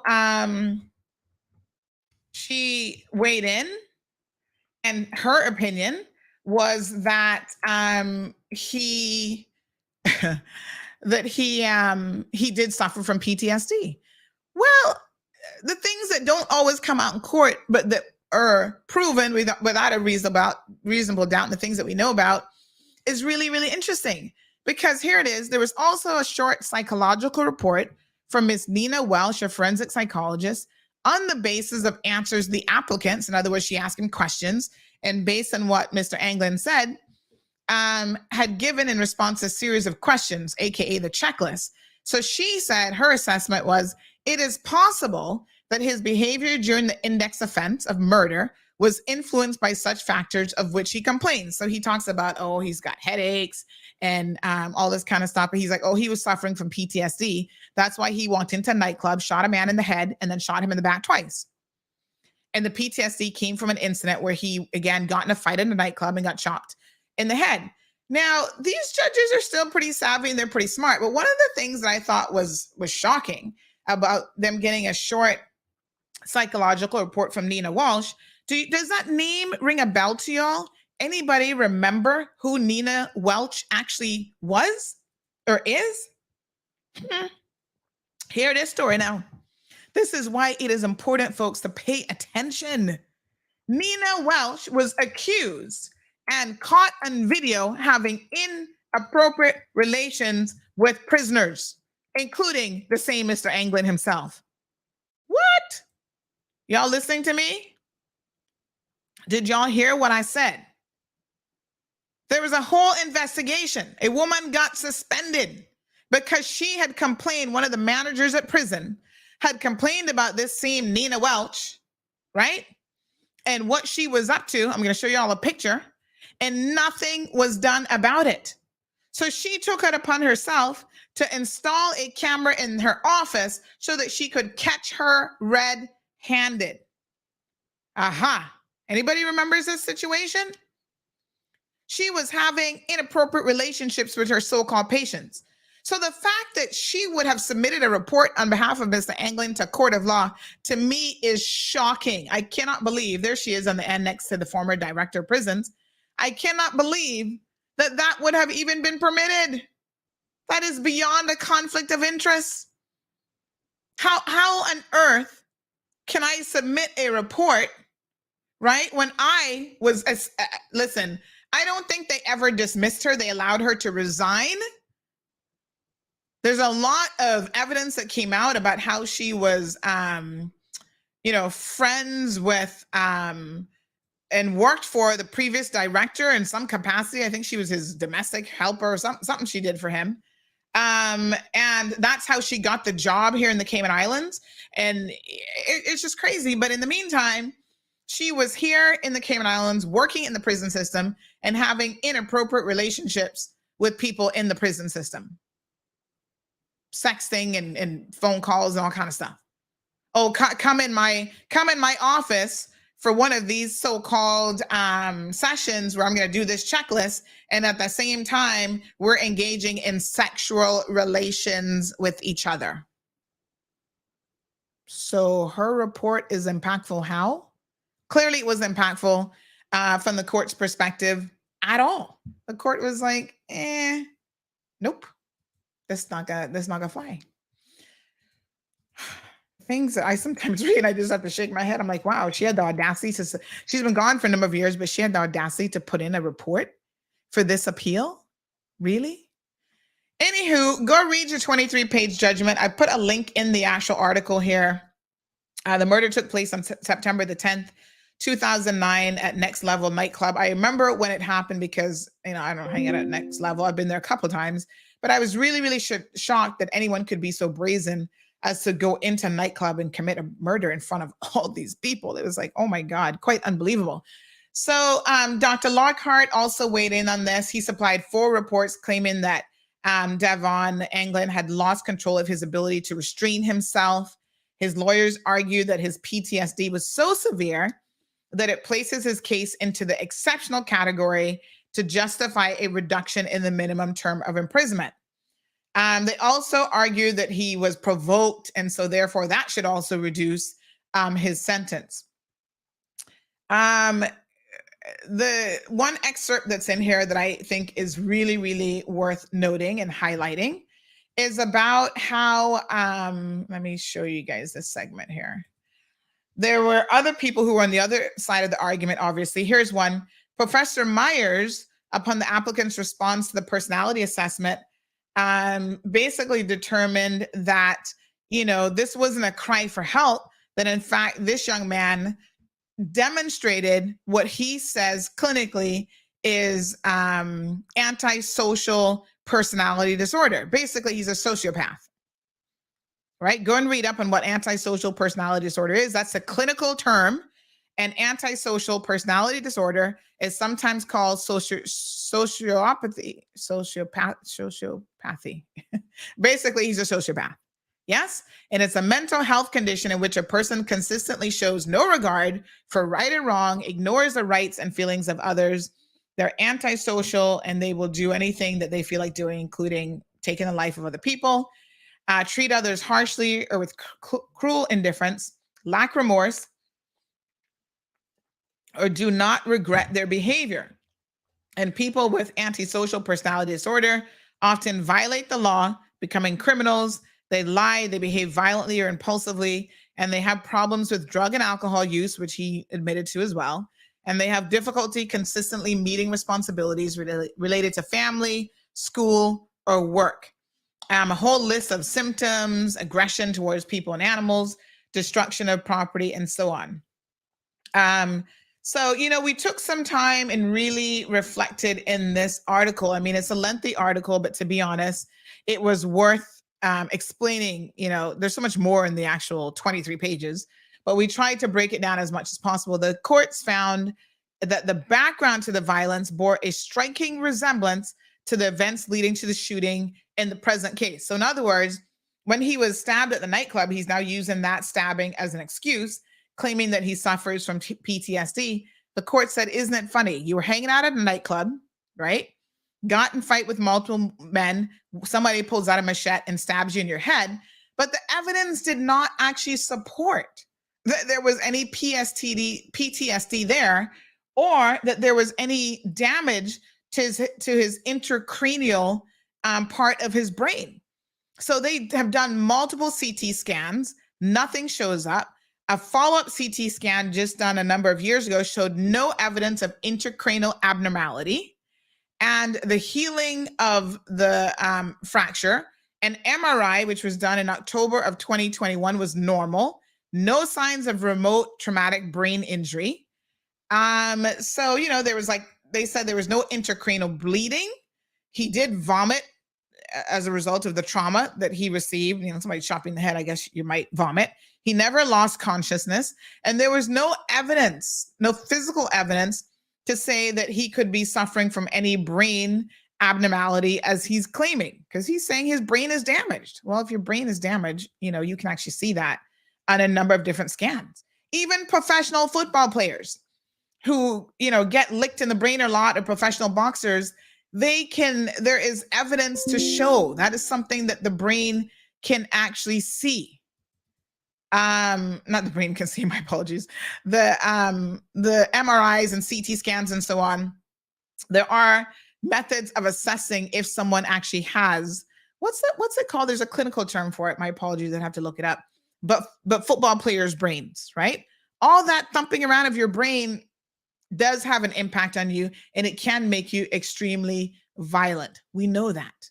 That's why if y'all have any sense, you do not allow your children to get involved in sports where they're going to be licked upside the head. And you don't lick children upside the head for the exact same reason. Now, here I thought was a very, very good assessment. The judges kind of summed it up. They said, in our view, neither Dr. Lockhart nor Dr. Angelova, so these are the two doctors that were used by the defense, or by the applicant, I should probably say, to try to prove his point that he was suffering from PTSD. The judges said, in our view, neither of them have grappled with the implications of the applicant's most recent account of the murder. So here is the thing. Even the courts, he's still talking to people and talking to professionals, and he's recounting how the murder happened. And they have said neither of these professionals, you've got a psychiatrist on the one hand and a psychologist on the one hand, have looked at what he has actually said. Because this is what they say: an account which is inconsistent with the evidence and plainly untrue. That is a nice way of saying that this boy is a liar. And he continues to lie, and he's not even willing to admit his culpability in the murder of the gentleman that he killed, the young man he killed. And, you know, unfortunately, his lies are not useful even to his application now. So if he wanted to rely on a defense of, oh, I've got brain damage and I'm suffering from PTSD as a result of a machete shot to the head, you've got to come a little bit better and at least be honest about what you did on the night that you killed someone. He hasn't done that. The court has said it's inconsistent with evidence, and he's lied. And the professionals haven't addressed that, and they should have grappled the implications of that, because that speaks to someone who does not have PTSD. They go on to say it is, as it seems to us, a deliberate attempt by the applicant to reduce his culpability for the murder and advance his case for the purposes of this appeal. The courts do not want you or do not give you any credit when you take no accountability for your actions. I say it time and time again. It is one of the reasons why Renato Harris got 16 and a half years. He could have gotten a lighter sentence had he simply admitted what he did. All the evidence was there, and he still refused to admit it. So when you don't admit it and you continue to deny what the facts are saying otherwise, and strong evidence says otherwise, the courts don't take kindly to that type of position. It will, in fact, be the same position that Miss Cayman will find herself in come next month, because she continues to deny, even after her conviction. She's on social media. She's denying that she did anything wrong, and she continues to say that she is the victim. Ooh, she's going to see how the judge feels about that. Judges don't like that. Dr. Angelova, in any event, far-fetched.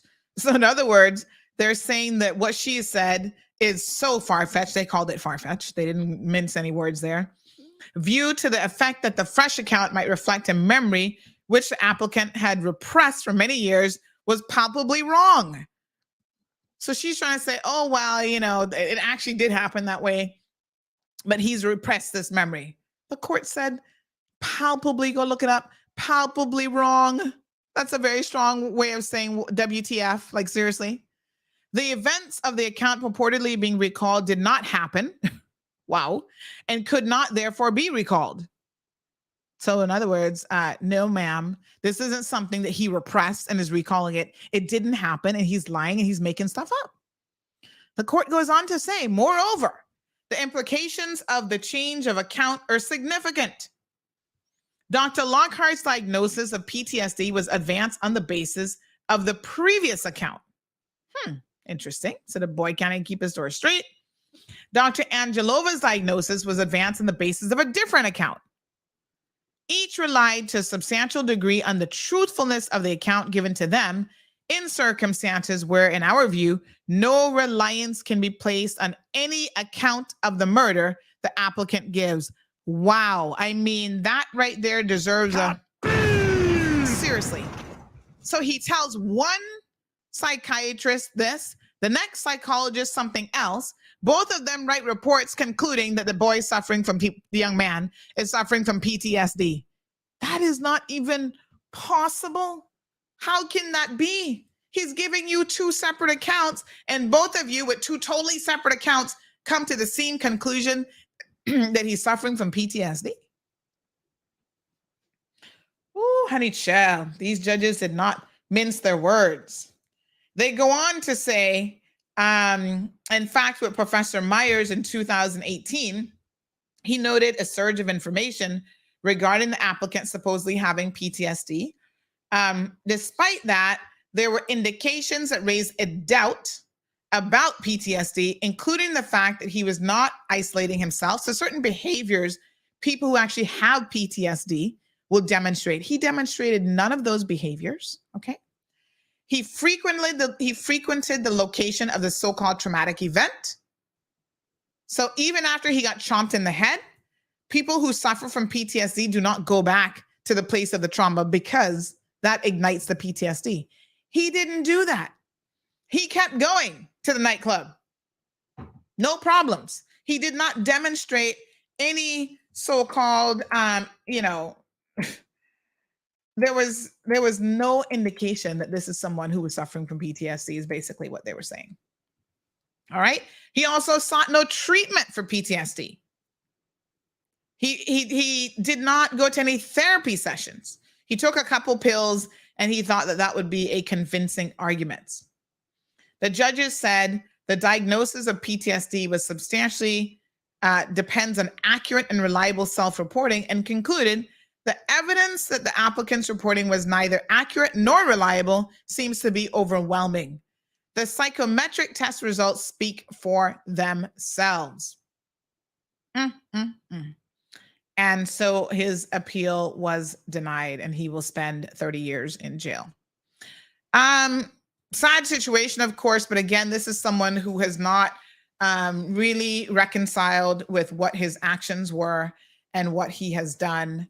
And it's really quite unfortunate because, you know, the court, he doesn't get it.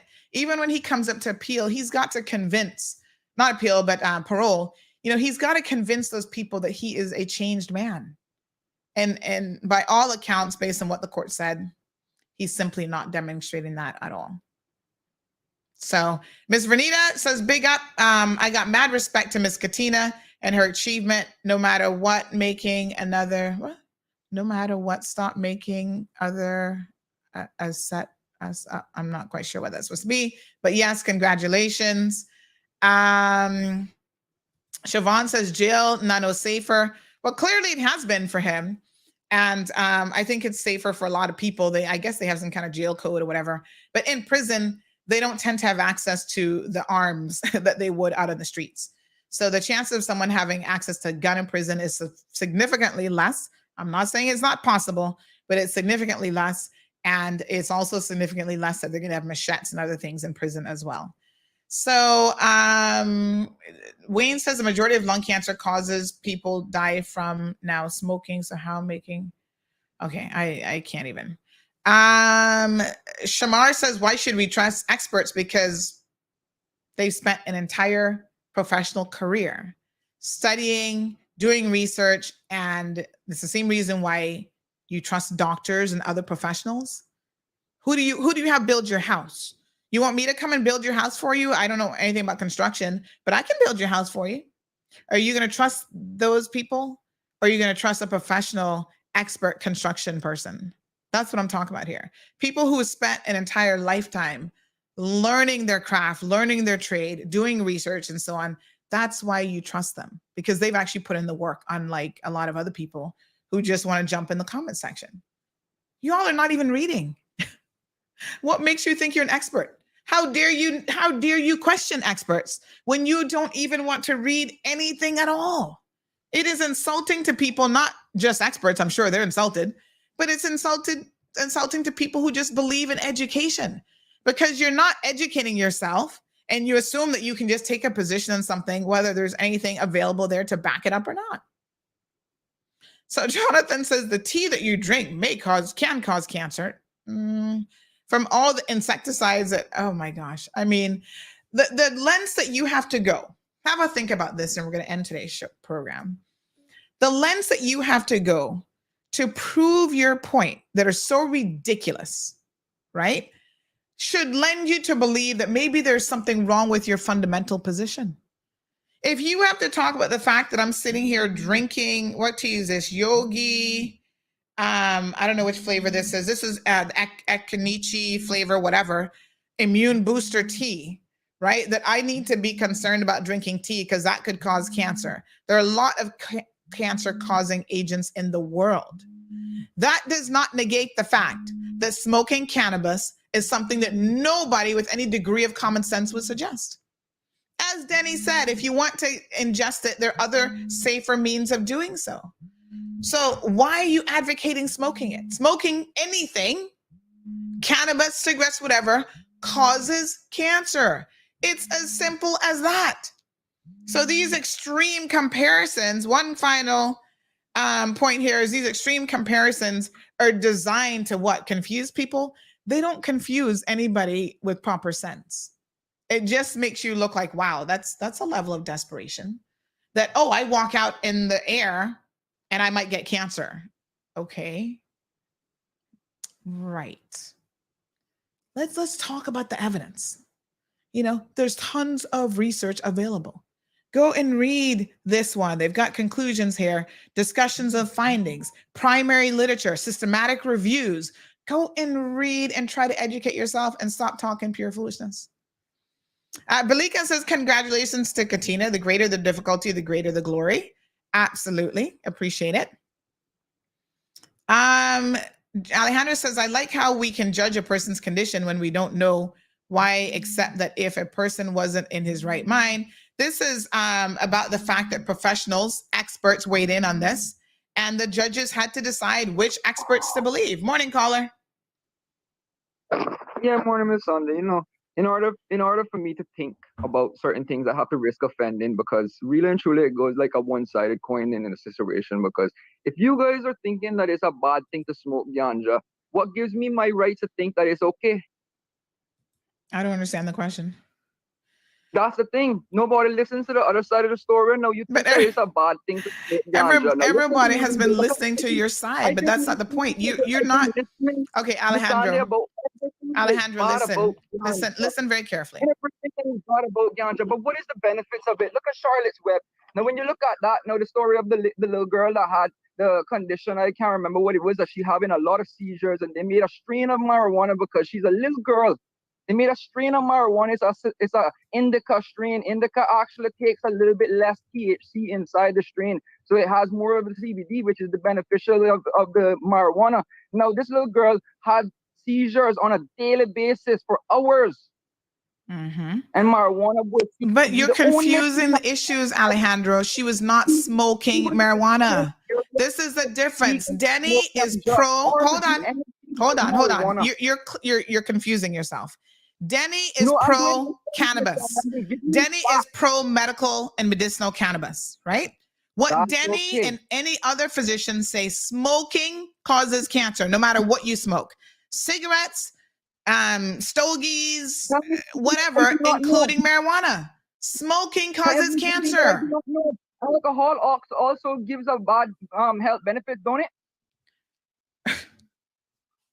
But we are okay. Oh my gosh. Alejandro, right? It is your choice. Let me be very, very clear. Alejandro, it is your choice to smoke cannabis. Smoke it all you want. When you get cancer, don't complain to anybody. We don't want to hear it. That's your choice. That is your choice. Smoke all you want. That does not change the fact that smoking causes cancer. Smoking causes cancer. There's no benefit to someone that does not like it, right? Nobody said that there was no benefit to medicinal marijuana. People are saying smoking causes cancer. You cannot dispute that. That's indisputable. What about alcohol? Alcohol causes liver problems, isn't it? Alcohol in excess. If you have an occasional drink, it can be beneficial to you. Excuse me, Alejandro, a glass of wine has its benefits. They drink per day. Oh my gosh. And nothing changes. Smoking still causes cancer. Smoking still causes cancer. Smoking still causes cancer. And I'm not a proponent, for the record, I'm not a proponent of alcohol either. Well, I'm not neither, but I still drink. Smoking still causes, and I will tell you to stop smoking and stop drinking. Why? Why would I listen to somebody that do not do the thing that I do? Okay. Why would I listen to someone?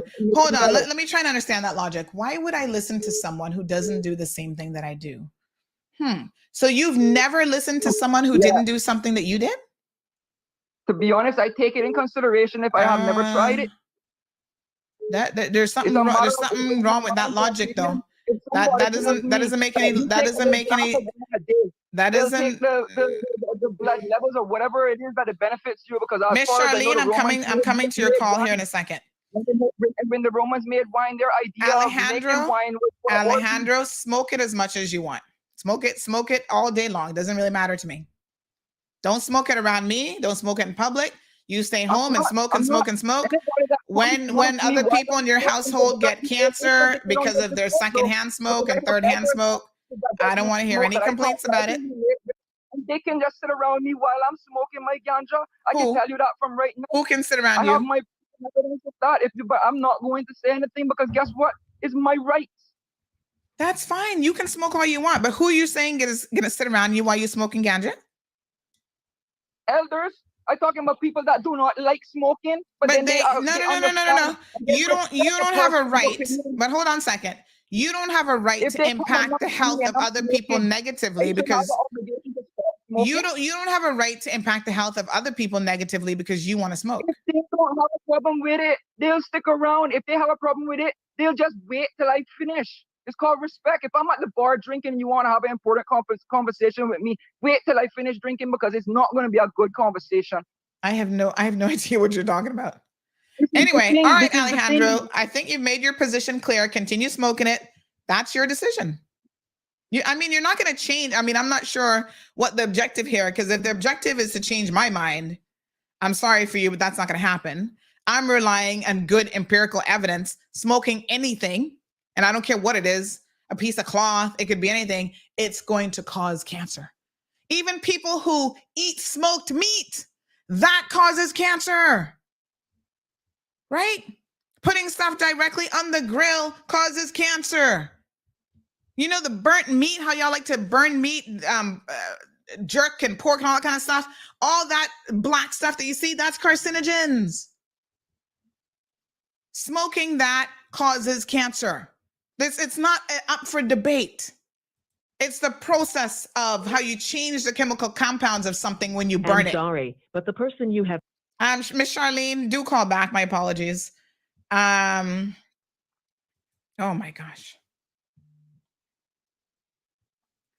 A new article. Thank you, caller, viewer, to send this in. I did see this the other day as well. I think we shared it on our page.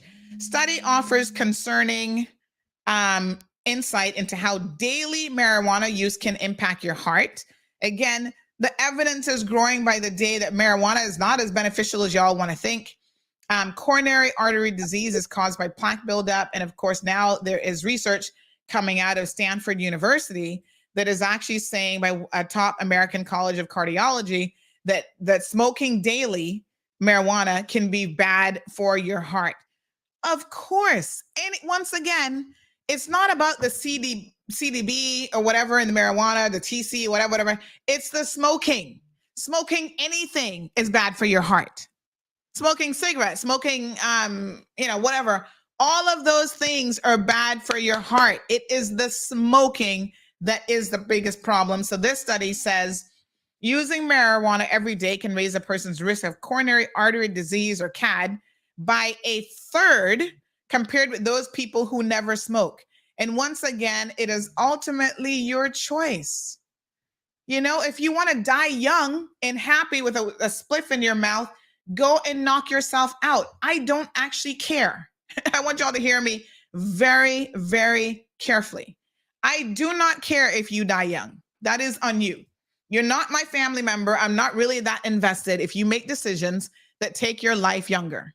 What I do care about is the unnecessary burden that you place on the medical system and on all of us who can't afford insurance now, and the cost of that creeping up because some of our young people, 20% of our young people feel like, oh, smoking marijuana is cool and it's a thing that I want to do because I have personal rights. And then when you're in your 40s and you have OCPD or whatever that lung thing is called, you've got cancers caused by smoking marijuana, you've got early onset of heart disease and all these other things, you know, you're not going to stay home and keep smoking your marijuana to cure you. You're going to be running to physicians and doctors, burdening the insurance system, burdening the medical system, and everybody has to pay for it. So to me, it's shocking how you think that this is a singular decision, right? That only impacts you. It is your choice. It's my choice. It's my choice. It is your choice. But your choices have a trickle-down effect and an impact on the rest of the community.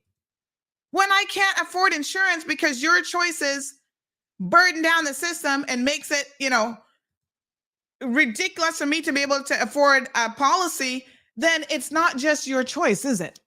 It's your choice impacting my bottom line, impacting the quality of my life and my ability to live. Here's the article. Go read it. Go have a listen to it. In fact, one caller coming to you. I'm aware that you're there. One quick second. You cannot argue with evidence. You're entitled to your opinion, but you're not entitled to your own facts. And the facts don't support what y'all are saying about the smoking of marijuana.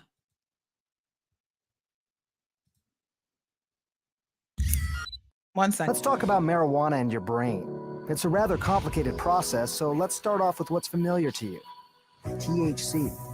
THC is the chemical in weed that gets you high. Hopefully you guys can hear that. It sounds a little bit low, but feel giddy, sometimes relaxed. Marijuana, you can smoke it, you can eat it in an extract of food, you can inhale it with a vapor pen, or consume it in an oil form.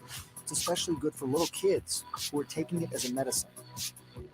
No matter the method, THC goes through your bloodstream and into your brain.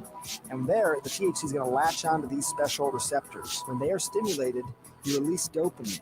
It sends signals to various nerve cells all around your body and makes the user feel high.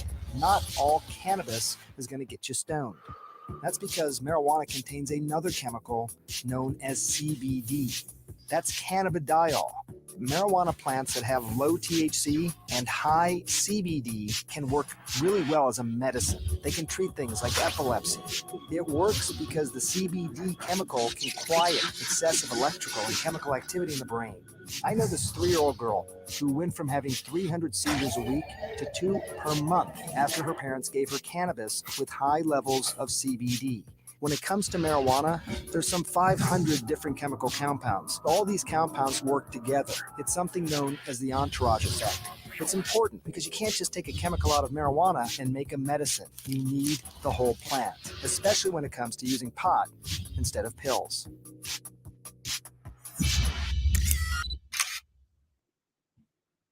all right, folks.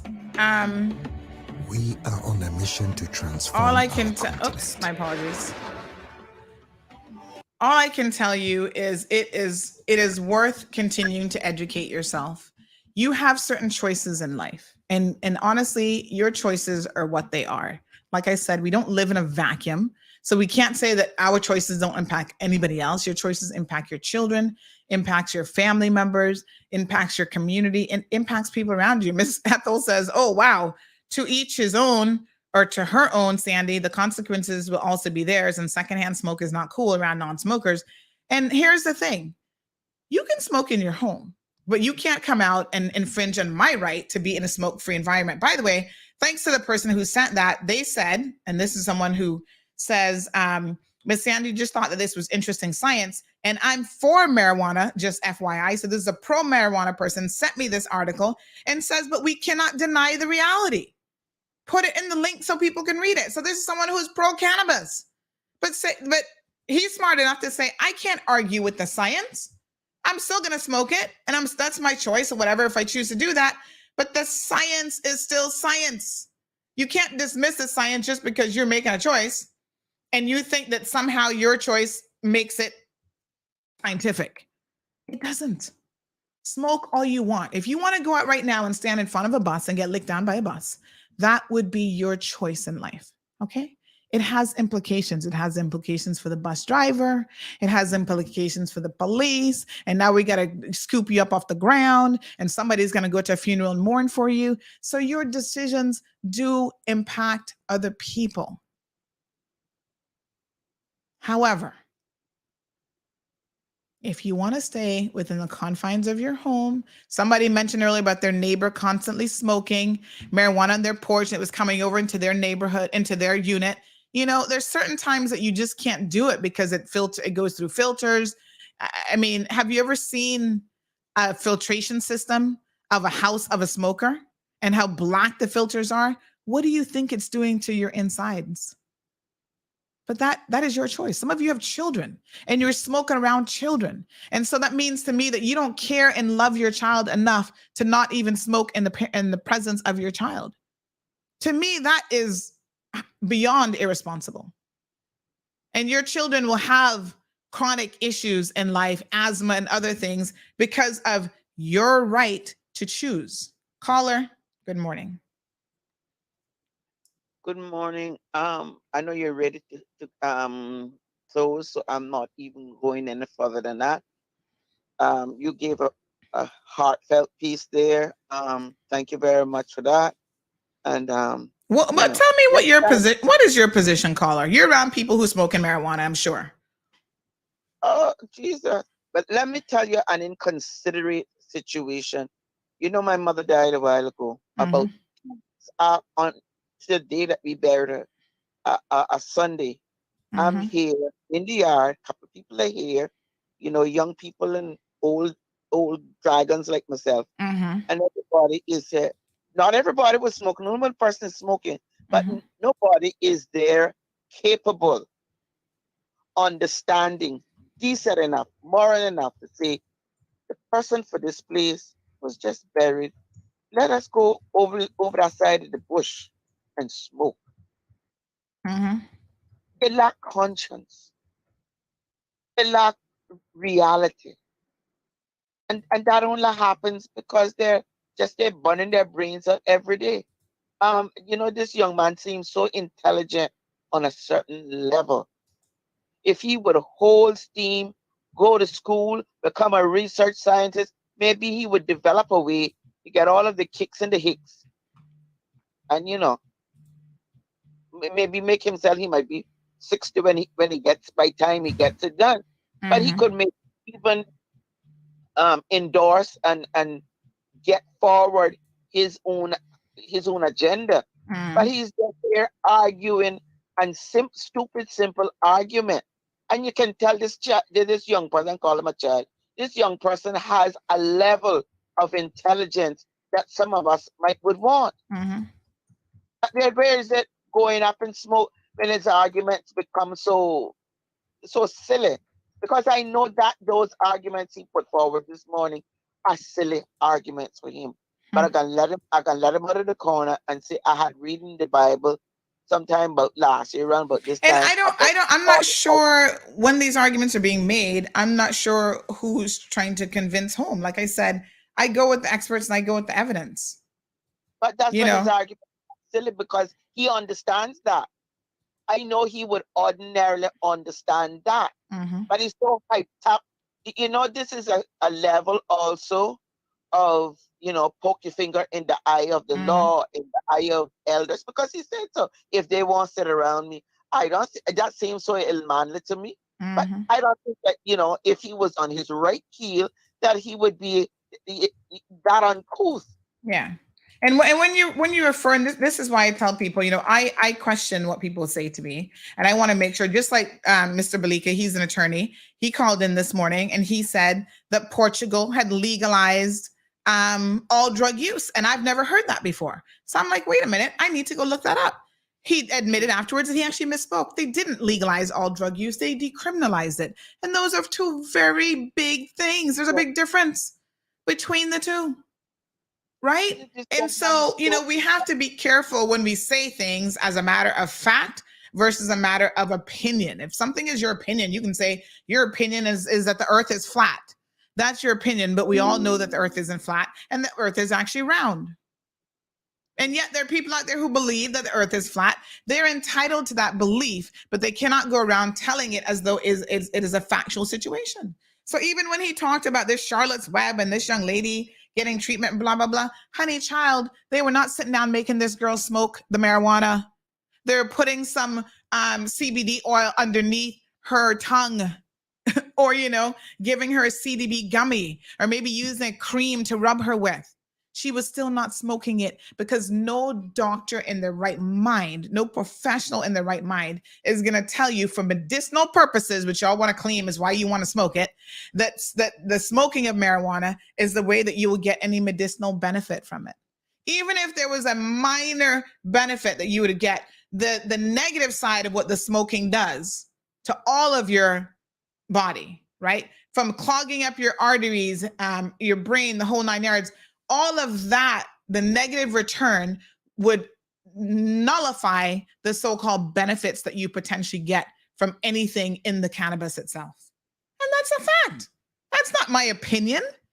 That is factual. I mean, you know. It is what it is. You don't have to like the facts, honey child, but that doesn't change them. That's all I'm saying. All right, we ready to have a good weekend? Yep. And on that note, Alejandro, link me up for a mug. You can sit down and maybe drink some cannabis tea in your CMR mug. We got some more coming off the press. And like I said, I'm still trying to put a larger order together so that everybody can get their CMR mug. And it's going to have a little honey child on the side. These are the old mugs, but the new ones are going to say, yes, honey child. All right, beautiful people. Thank you, Miss Charlene.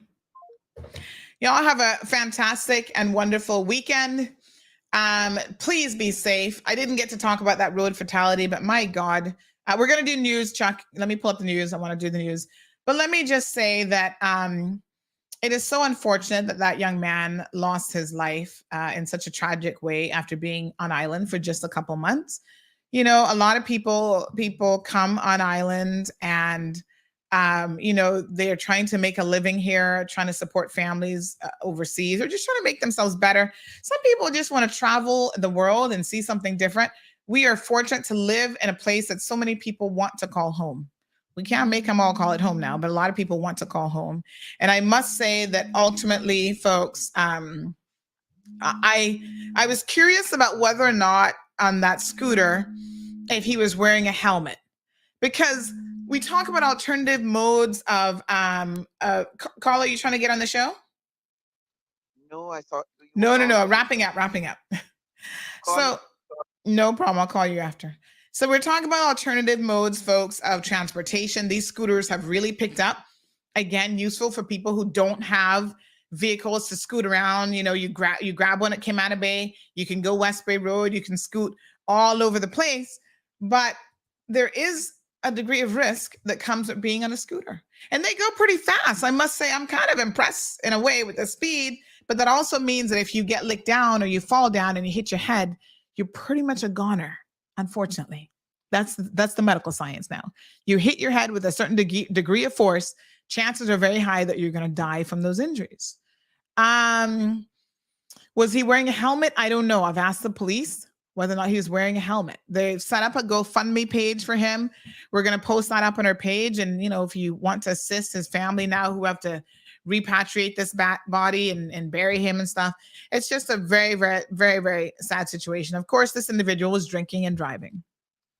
And the use of any substance that impairs you while you're driving, or anything, even being on the phone and driving, and that causes you to have an accident, is a very dangerous situation. It is time, folks, that our legislators revisited our laws when it comes to DUI, driving under the influence of anything.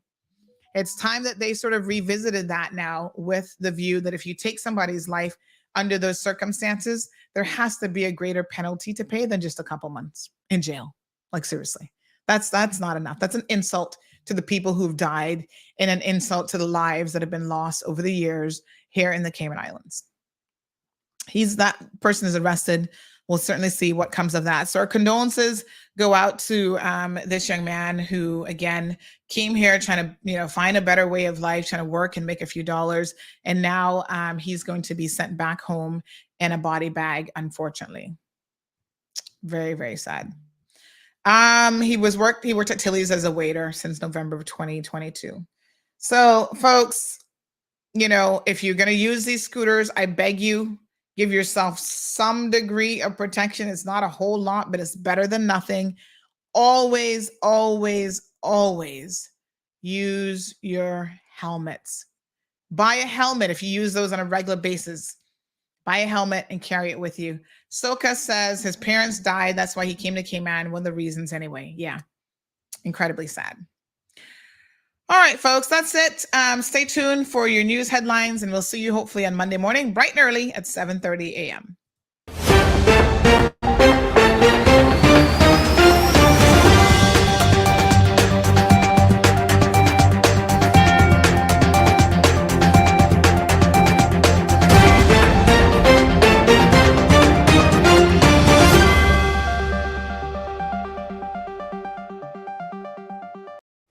Hello, I'm Kevin Watler, and this is your CMR Daily Buzz. Here's a summary of some of Cayman's latest headlines.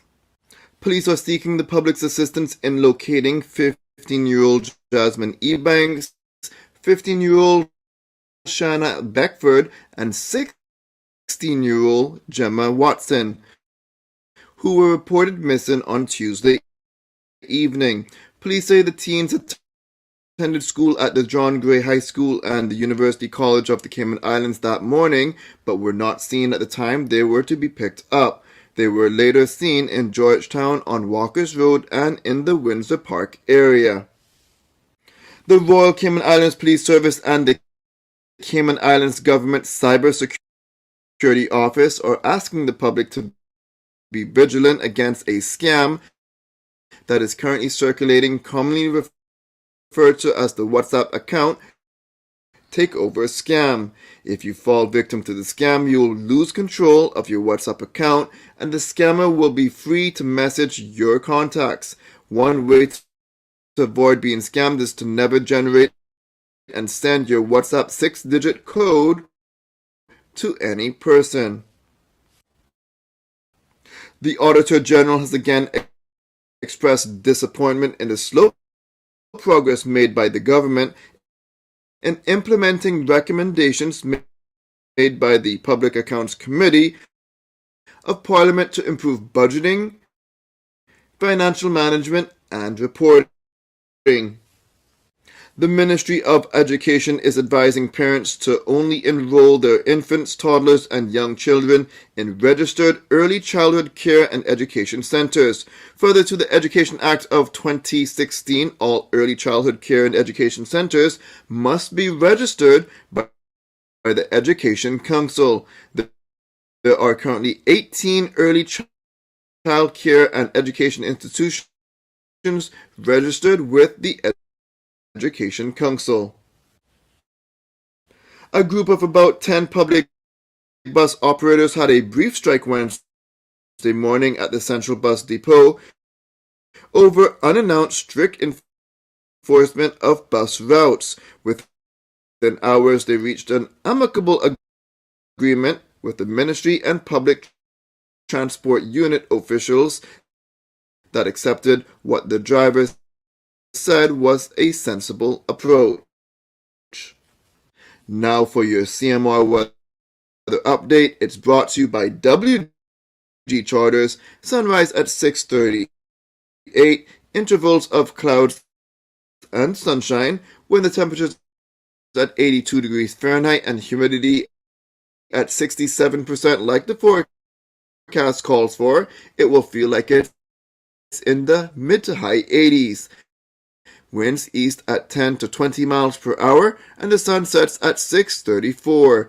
At nighttime, the temperature falls to the mid-70s. Looking forward, similar weather conditions are expected.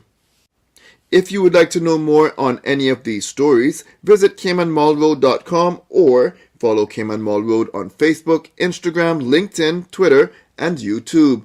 That's it for now on the Daily Buzz. Thank you for joining me. Please stay safe, and God bless.